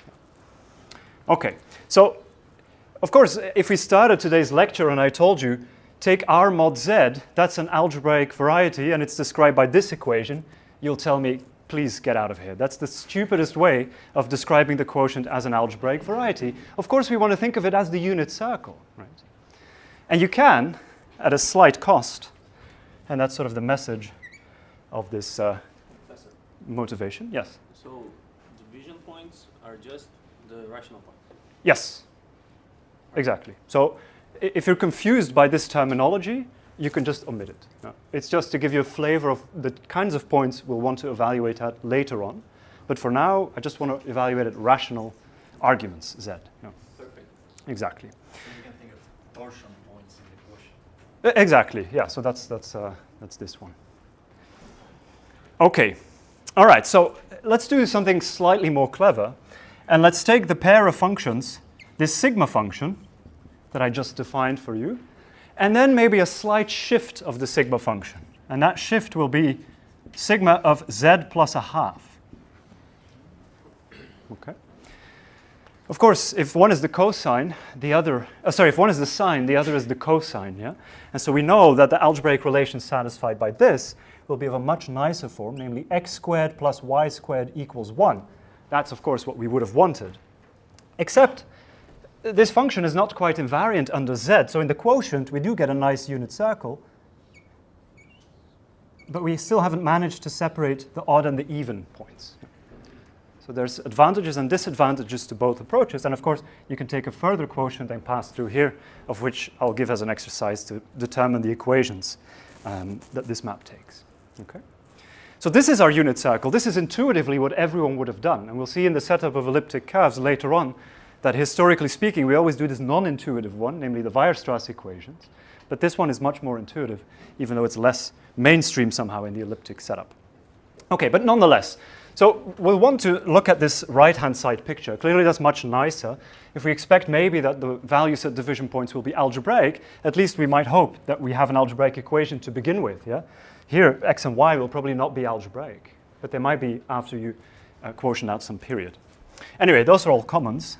Let me tell you the cold hard facts, namely the polynomial that tells you that the values at rational points are indeed algebraic are the Chebyshev polynomials.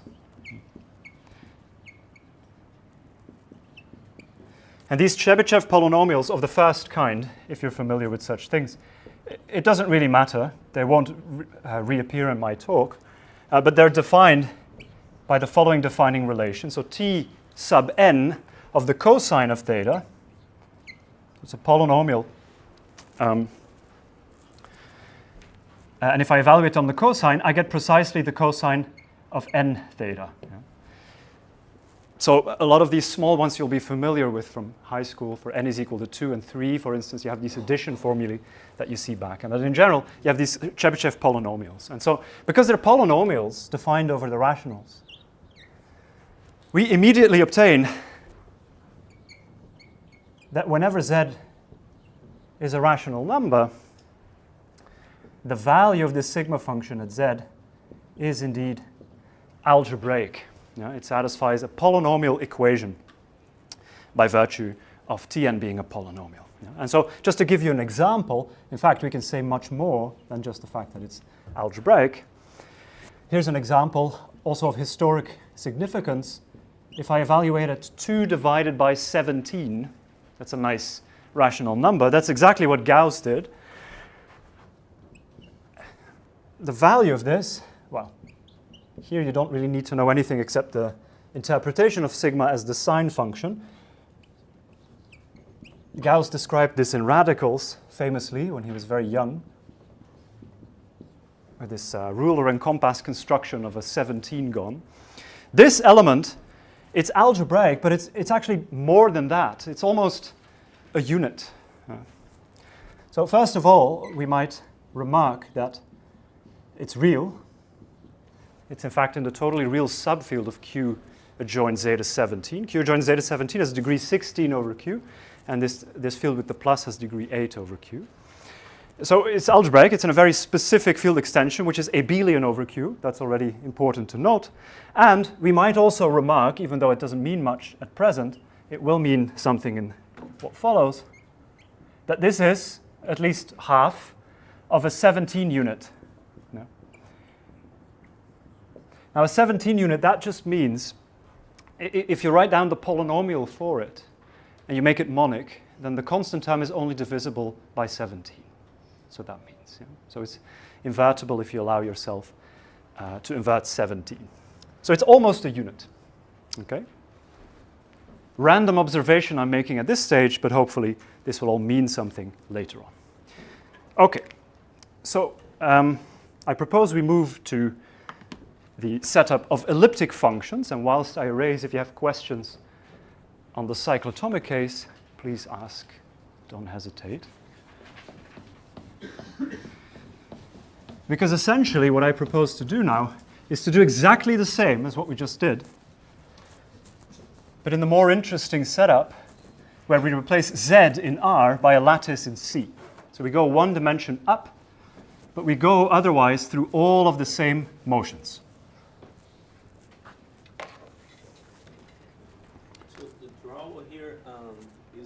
To parameterize the algebraic curve and determine it by these equations? Yes. Indeed.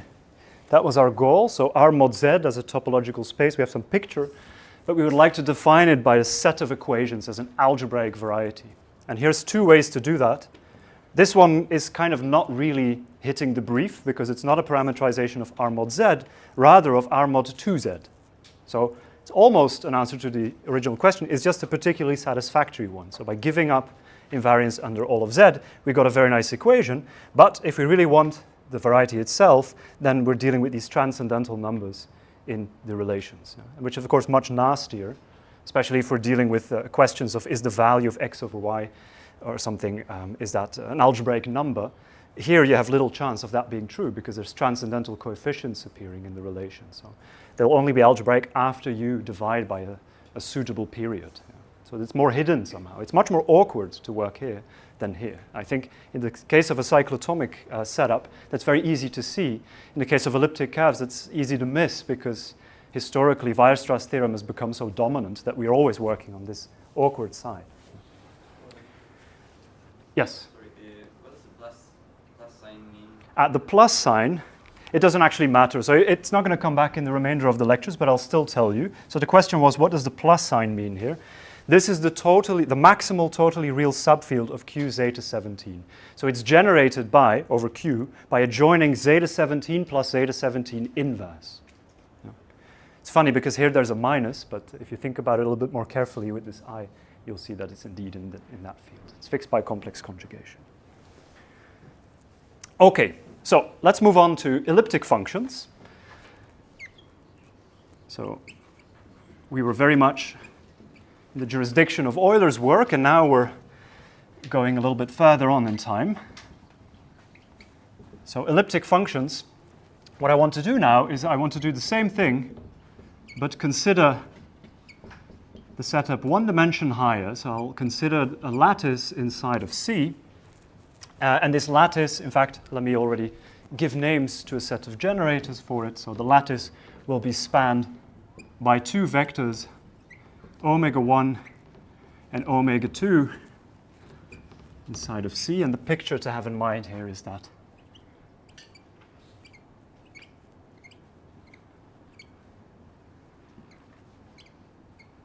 this is now our lattice inside of C. And we would like to pass to the quotient, which of course as a topological space is just a donut, but we would like to define a set of algebraic equations satisfied by this quotient. This is indeed an algebraic variety. That's Weierstrass's theory.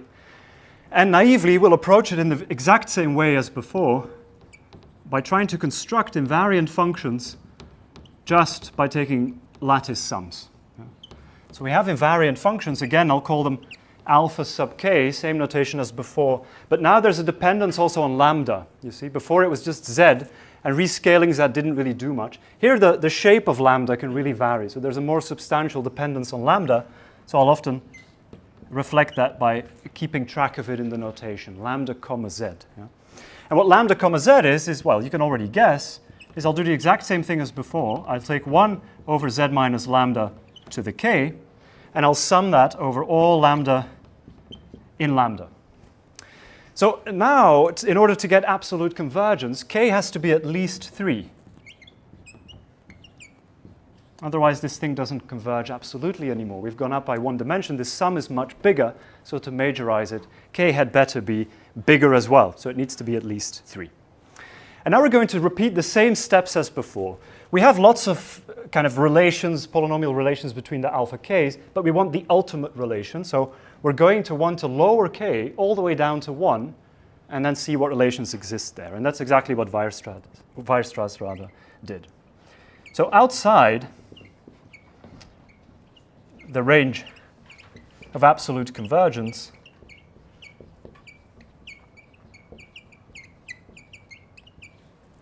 we now do the same thing that we did before by regularizing. So we take alpha 2 of lambda comma z to be the sum where, well, we take 1 over z squared, and then we take the sum 1 over z minus lambda squared, the naive sum we would have taken. We omit 0, so sigma prime appears here. And then I'm going to subtract the divergent term, which is 1 over lambda squared, in order to obtain something absolutely convergent once again. Yeah? So this is invariant under translation by the lattice.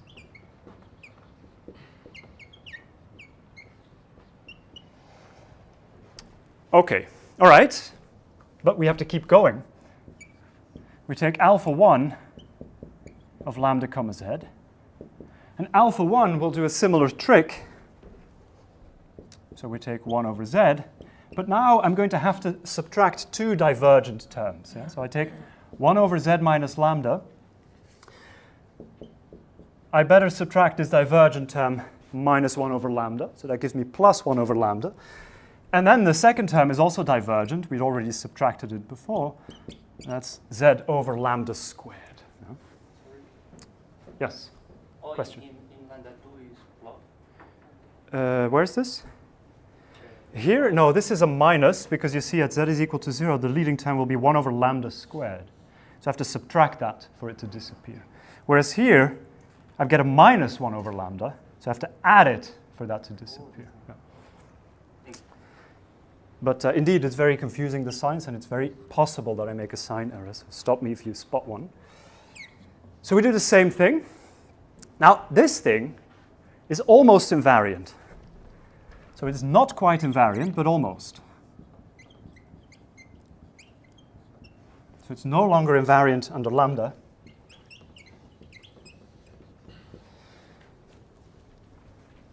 And it satisfies that if you take alpha 1 lambda and then you add omega I, one of the generators of this lambda, this lattice, it's enough to tell you what happens for those, and then you know for any element of lambda what happens after translation by it. So alpha 1 lambda z z plus omega I is just the same thing as if I hadn't translated, so alpha 1 lambda comma z plus some number, some mysterious period, which is usually called eta I in the literature. Yes?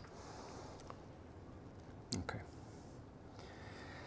All right, so I've given them these names because that fits in my story, but you may have come across, and you almost certainly have come across these two functions if you read Silverman's book. This is called the Weierstrass P function, quite often, and this is often called the Weierstrass zeta function, or minus the Weierstrass zeta function. But okay, doesn't matter, that's just a name. Here's the definition. Okay, so these two functions play exactly the part of the first step in our construction before, which was to go all the way down to where we have simple poles with integer residues, which is exactly the situation we're at now. And now we're going to want to construct a multiplicative lift.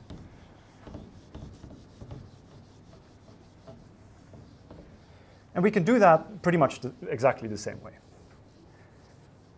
The notation's slightly heavier, but other than that, there's really no difference at all with the previous setup. So the multiplicative lift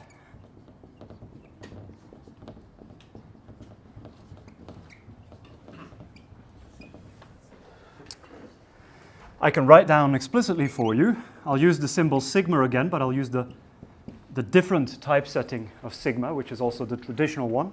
This is called the Weierstrass sigma function. And to make a pre-image for the logarithmic differential of this, I do exactly the same thing that I did before. Yeah? I just put z, there's no pi appearing because there isn't really a sign to match it up with or anything, so I just put z, even though I could choose an arbitrary constant here. And now I take pi prime, so that's the product over all elements of lambda except for 0, of 1 minus z over lambda, and then I take the exponential of z over lambda and z squared over 2 lambda squared, yeah, which is precisely what will give me this expression after logarithmic differentiation. Okay? So that's the sigma function. Now, things are exactly the same as before, but slightly more dramatically so. Yeah? So it satisfies still, as we've just checked. By definition, we get almost immediately that the logarithmic derivative of sigma is the function alpha 1 that is appearing here on the left-hand side. Yes? But where things get slightly more dramatic is in the lack of invariance, and indeed it's again the case that this sigma function, it's not quite invariant under lambda, but almost. It's just that almost is not really as good of an almost as it was in the cyclotomic setup. In fact, there's a factor of automorphy which is substantially more complex, in every sense of the word complex. And there is eta I times z plus omega I divided by 2.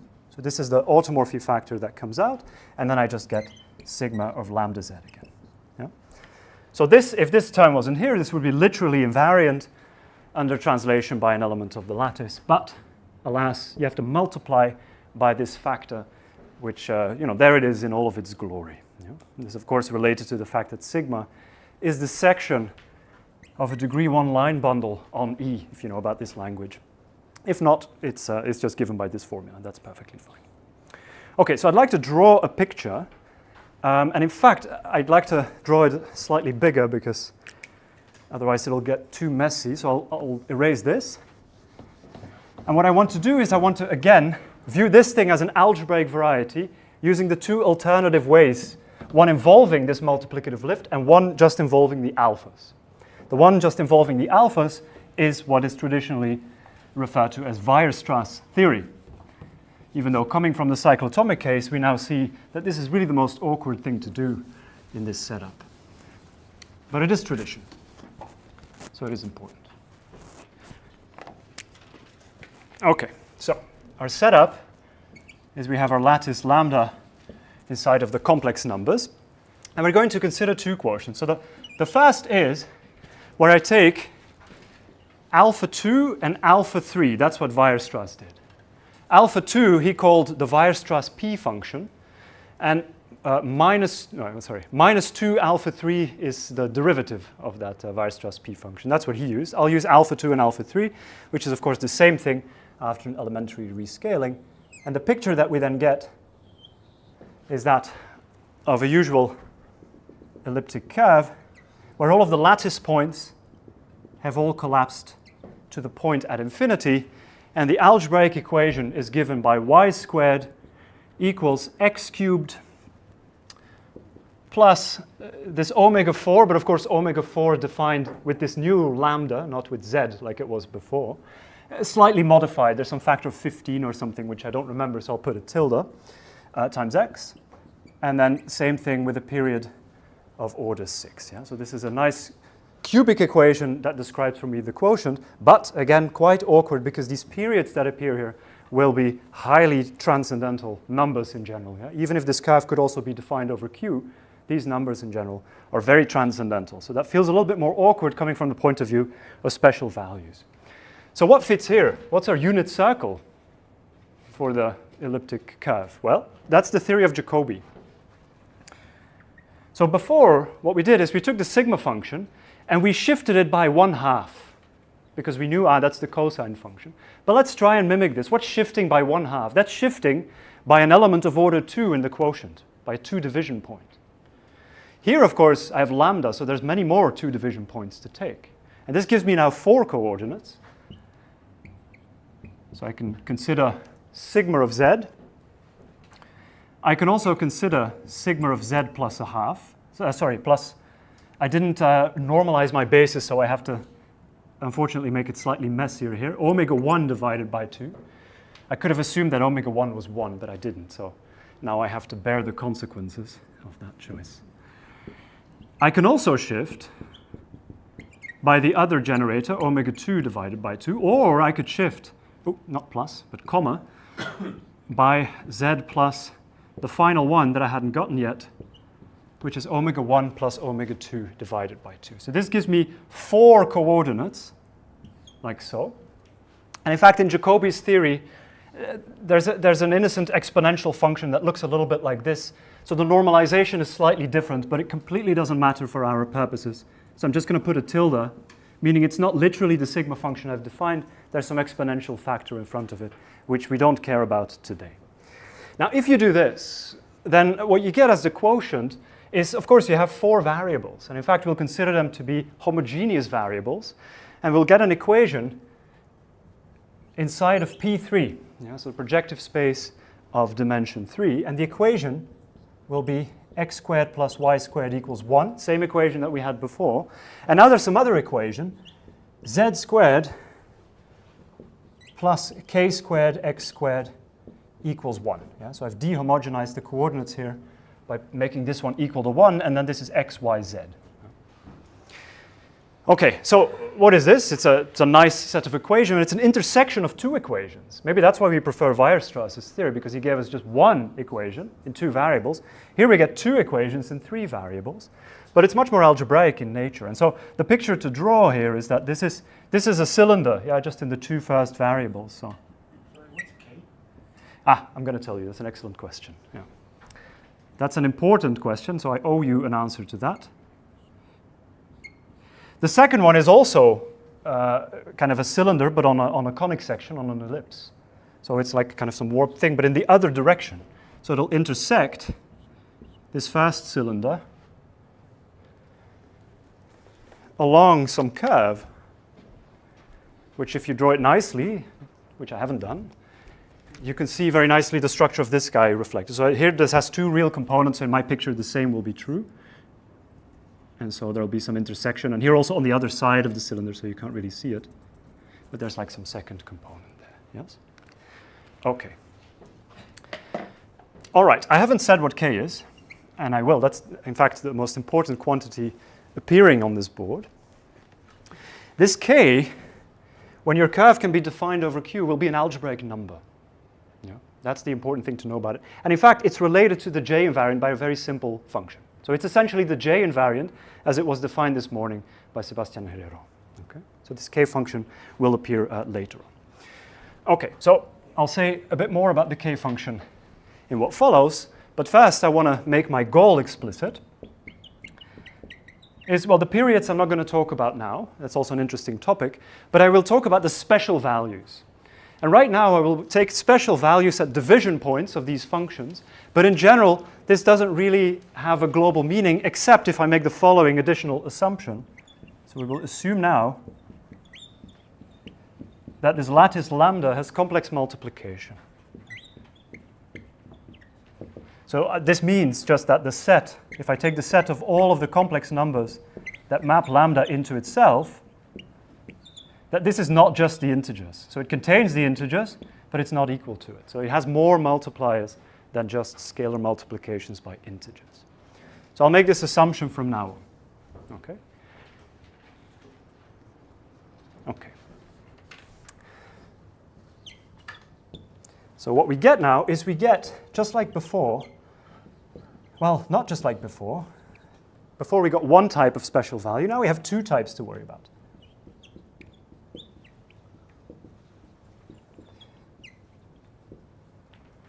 So what do I mean by that? Well, before the equation was the unit circle, x squared plus y squared equals 1. So that equation was always the same. There was no variation in that whatsoever. Now we have a lambda that's varying as well. And as this lambda varies, this equation will also vary because of the appearance of this k. Yes? And there's some k that appears. So there's two questions. The first is, before we even evaluate, is the algebraic equation that defines my elliptic curve indeed algebraic over Q or Q bar? And the answer is yes. So that's the first type of special value. It's a special value of the coefficients, really. And so of the coefficients, so that's what this K is about. This essentially comes down by a simple relation that exists between this K and the J function to the special values of the J function. And this morning it was defined by Sebastian for a specific elliptic curve, but the variance as you vary the elliptic curve can also be made explicit, and that's the way that I'll define it. So J of lambda will be defined by saying, well, I'll just write down a very mysterious looking infinite sum, so that's n cubed q to the n 1 minus q to the n cubed divided by this. It's an infinite power series with integer coefficients in q, except I've divided by q here, so I also have to invert q. But it has integer coefficients, as you can see from this expression. In fact, they're kind of famous coefficients. So it starts with a q inverse, and then you have a 744, and then there's this beautiful number appearing here, so it's 196,884q, and then there's a 21493760 q squared, etc. So they're all integers, they grow very rapidly. Now I have to tell you what q is in terms of the lambda. So q is the exponential of 2 pi I times omega 2 divided by omega 1, where I've picked my generators now so that this is in the upper half plane. The order of omega 1 and omega 2 was not clear before, but exactly one of these two quotients will be in the upper half plane. That's the one I pick here. Yeah. So that's what this Q is. So lambda determines Q, and then Q determines the value of J in this analytic way. Yeah. Okay, so what we do is we can take the special values of this. So J of lambda for one of these CM lattices, that's where my assumption now will come in. This is actually always an algebraic number, and it's even an algebraic integer. Yeah? So it satisfies a polynomial equation that's monic and has integer coefficients. Yeah? These are usually called singular moduli, and they will be the main focus of my lecture series. Okay. Okay, so let me tell you about the second kind, which will not be the main focus, but still deserves attention, and that's the special value at division points of these coordinates x, y, z, and x. So the k, that's roughly the same as the j. Those special values I've already discussed. They only depend on the lattice. Then the division points, of course, depend on the choice of division point. And they also give you algebraic numbers. But the point I want to make is that these algebraic numbers are the polar opposites of these singular moduli. Superficially, they look similar in that they're both algebraic and they're even defined over very similar field extensions. But arithmetically, they could not be more different. So the second kind is the coordinates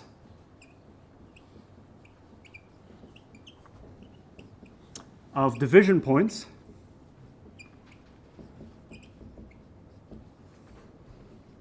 so I'll take z now in q lambda, meaning the q linear extension of omega 1 and omega 2. Those are all the points so that some integer multiple of them lands inside of lambda. Yes. Of these coordinates, so I had sigma and then all the shifts of sigma, and I've projectivized it. And so essentially I'll be looking at quotients of such sigma functions, and all of these are classically known as the Weber functions. And they also have an explicit Q expansion, which is usually denoted by h sub gamma.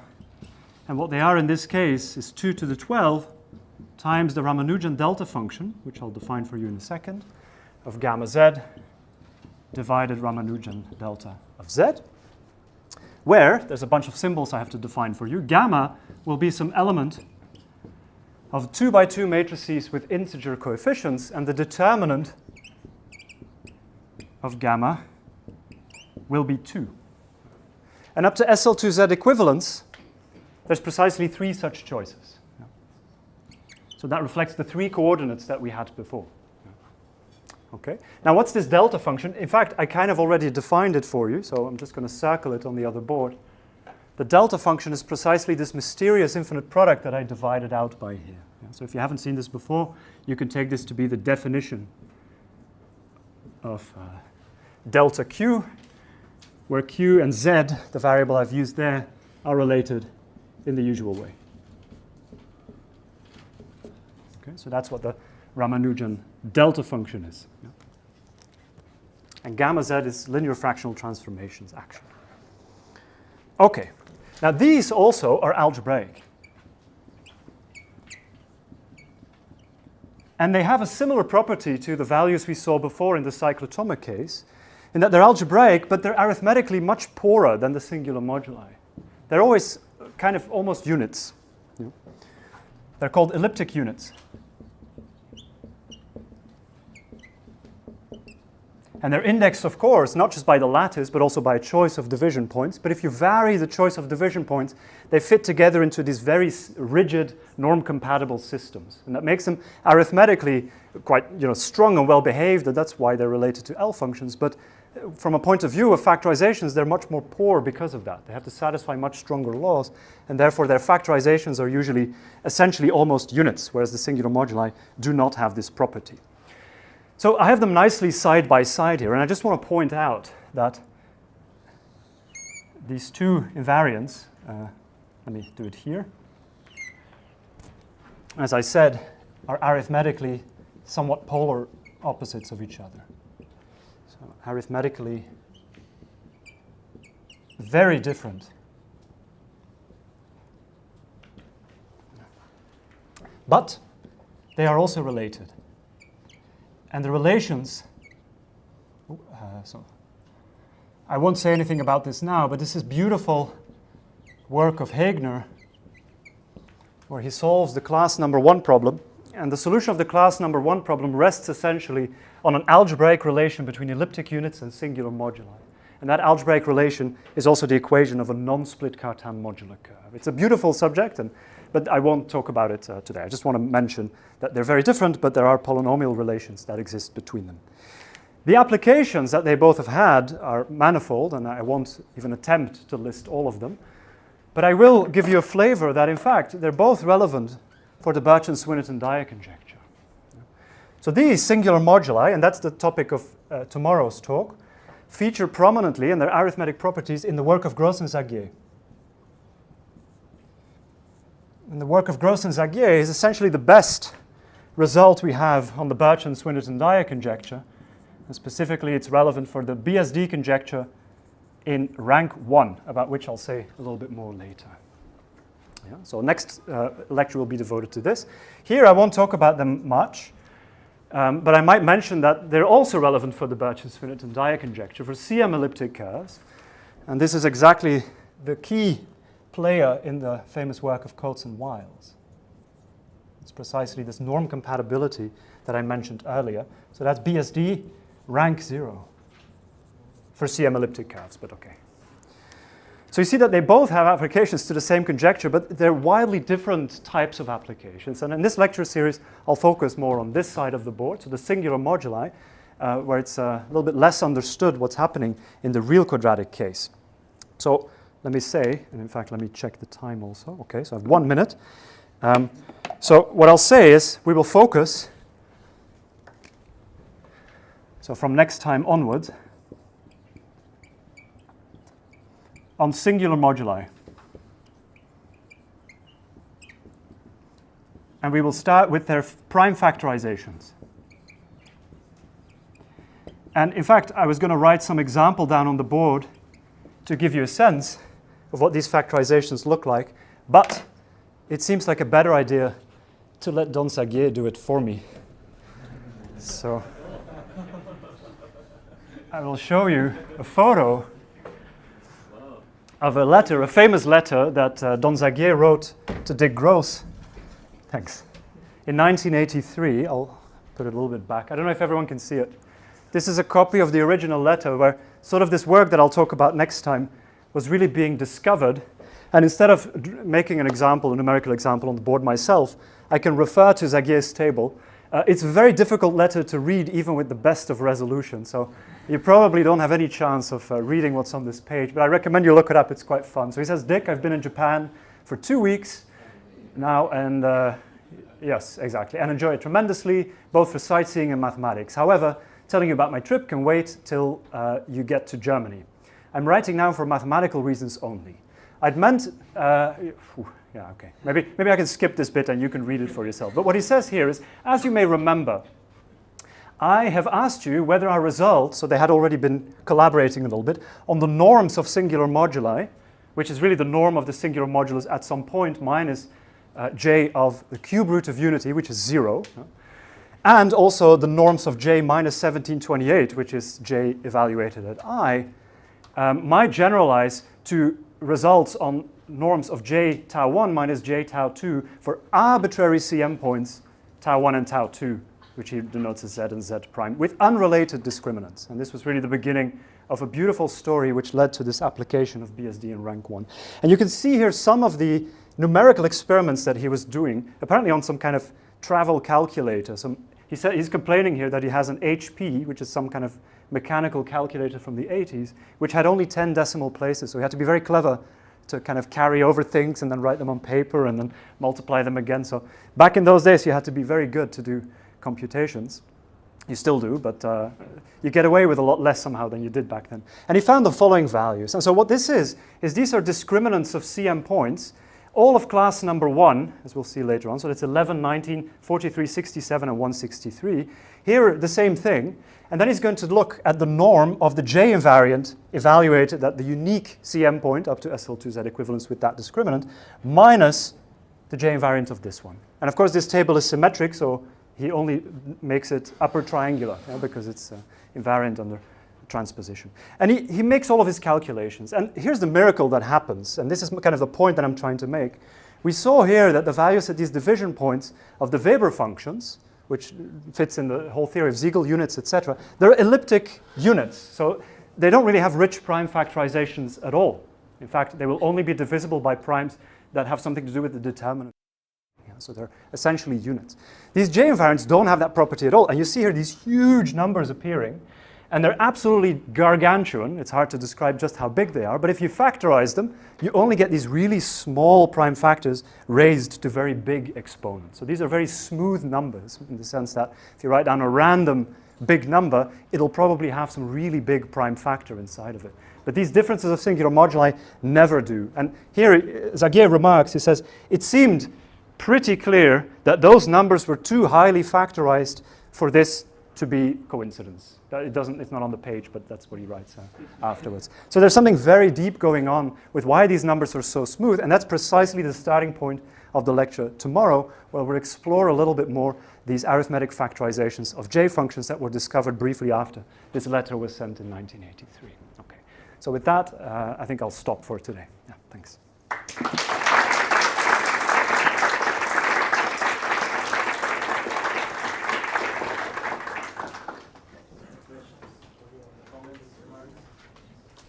Professor, you did define the J function in terms of the letters. Yes. And called it a singular moduli. Yes. What is exactly the singular moduli is defined by the...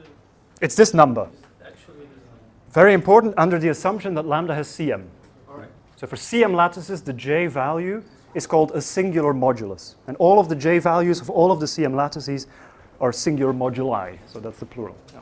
So it's really this value. This number is what I'll call a singular modulus.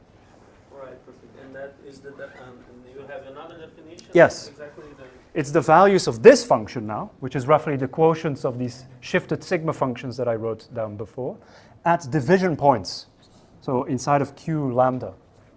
Those I will call elliptic units. They're also algebraic.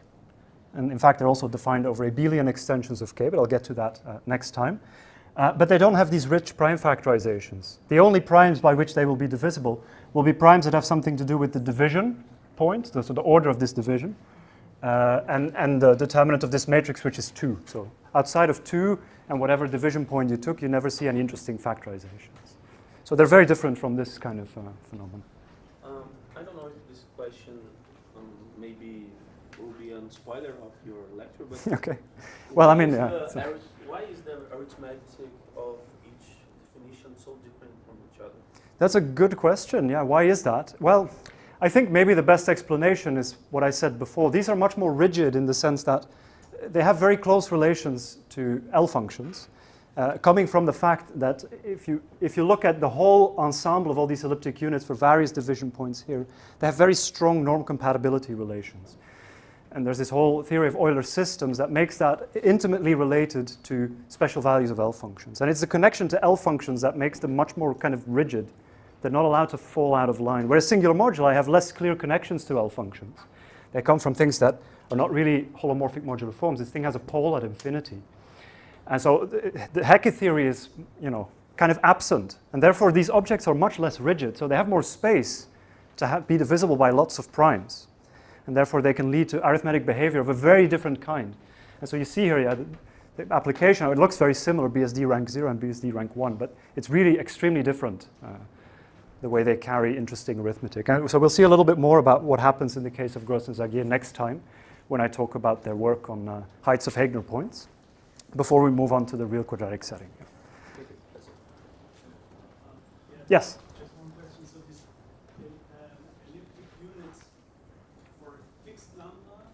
Uh-huh. And let's say even for a fixed gamma, are they infinitely many? Did I understand? Yes, indeed. So if I fix lambda and I fix gamma, and usually gamma for determinant 2, there's 3 choices. Those are classically what are called the Weber functions. Then you have a choice of z. You can say now I take a point of order 5, let's say. And then you can take a point of order 25, and then you can take a point of order 125. And so every time you up the order of the torsion point, you get a new invariant, and it'll live in a larger and larger field extension of Q. But but all of these extensions are related. So all of these values that you get here are related by these norm relations, especially if you take those specific values of the division points that I suggested. Yeah, within the same p power, exactly. So they satisfy very strong norm compatibility relations, which are the most straightforward to write down.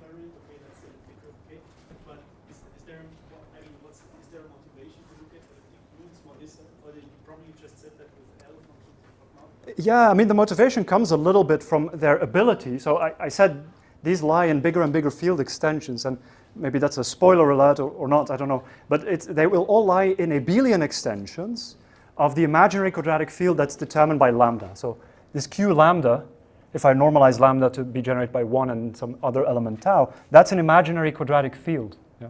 And so all of these values of the division points will lie in abelian field extensions of this imaginary quadratic field K. And in fact, together with the J invariant, they generate all of the finite abelian extensions of K. That's the subject of explicit class field theory. So this was all known to Kronecker, essentially, at the end of the 19th century, so maybe 1880s, thereabout. This was known to Kronecker, and that's really one of the points to be interested in these coordinates of the division points. And it's somehow since then become a recurrent theme in mathematics. And for instance, if you look at the modern proofs of local class field theory, they use the same kind of idea, but they don't work with these global varieties like elliptic curves. They work rather with the formal groups, so they do a local version of this. They work with these Lubin-Tate formal groups, and then also the values at division points will generate lots of abelian extensions. And in fact, this works for any local field. Globally, it's much less clear. And essentially, this is a question, your question is essentially a question that Hilbert asked in 1900. How do you generalize these results of Kronecker to arbitrary number fields? And it's called Hilbert's 12th problem, and it's still open, even for real quadratic fields in some sense. And so I'll talk about that later on. So, yeah. So I have two questions. First, sure. What do you mean by z-bar? Z-bar, those are the algebraic integers. So what that means is that these are all of the elements alpha in, are you happy with q bar? Oh, yes, yeah. Okay, so these are all the elements in alpha and q bar such that they satisfy some f of, well, in fact, I could have said in C, such that f of alpha is 0, where f is a polynomial defined over the integers that is monic. And the word monic is very important in this sentence. Yeah? So meaning the leading term is equal to 1. If you don't have that assumption without monic, that's just q bar. But with monic, that's a non-trivial assumption, so the integral.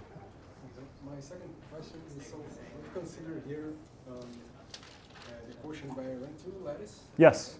And we already get such a rich theory that relates to the BST conjecture. Yeah. So I'm curious what happens if we keep going.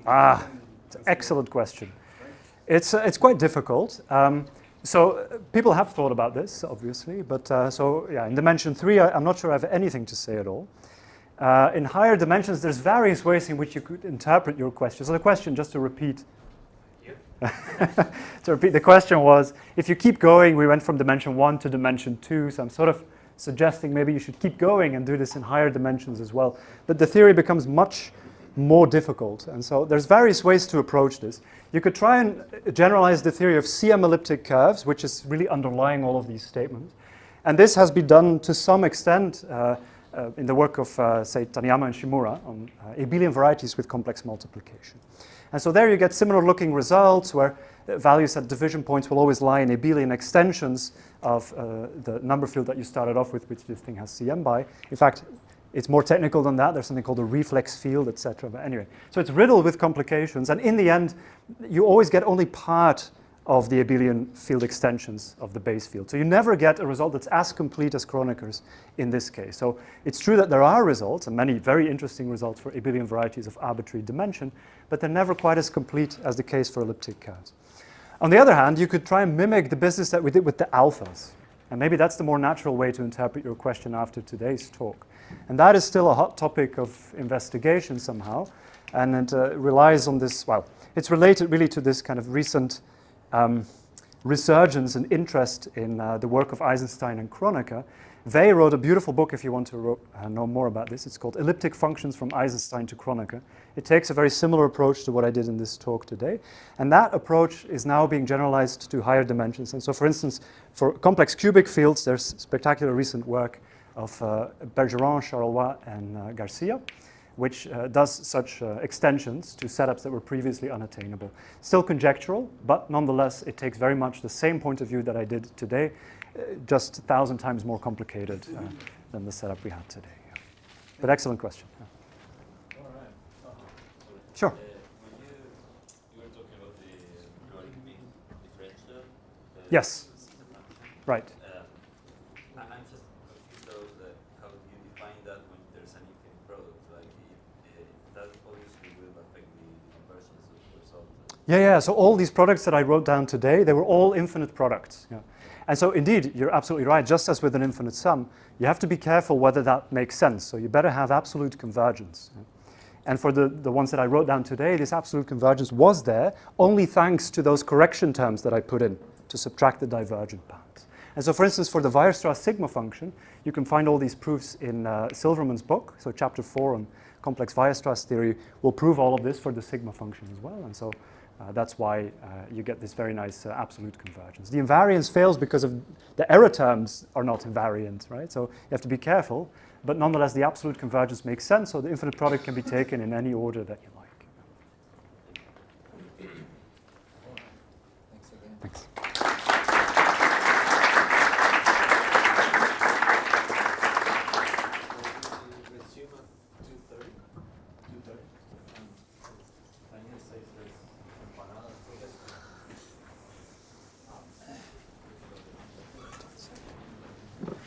Hey. You mean algebra number? Yes. Okay. Yeah. So in Q bar. What is eta I? Okay. Eta I is that's the definition of eta I. So meaning it's invariant under some constant, and I call it eta I. Okay. Also, here, since it has 4 variables, but here you have to have just 3. Are you Yes, but it's in P3, you see. So P3, so meaning yeah. 4 homogeneous coordinates. Homogeneous. Okay, that makes sense. Still complete. Ah, okay. Nice to meet you. Yeah. Thanks for the support. That was great. Yeah. I just wanted to... Timing was great and everything. I probably should give you back the microphone. And you repeat one question. That's good enough. It's not a good success rate, but yeah, better than nothing.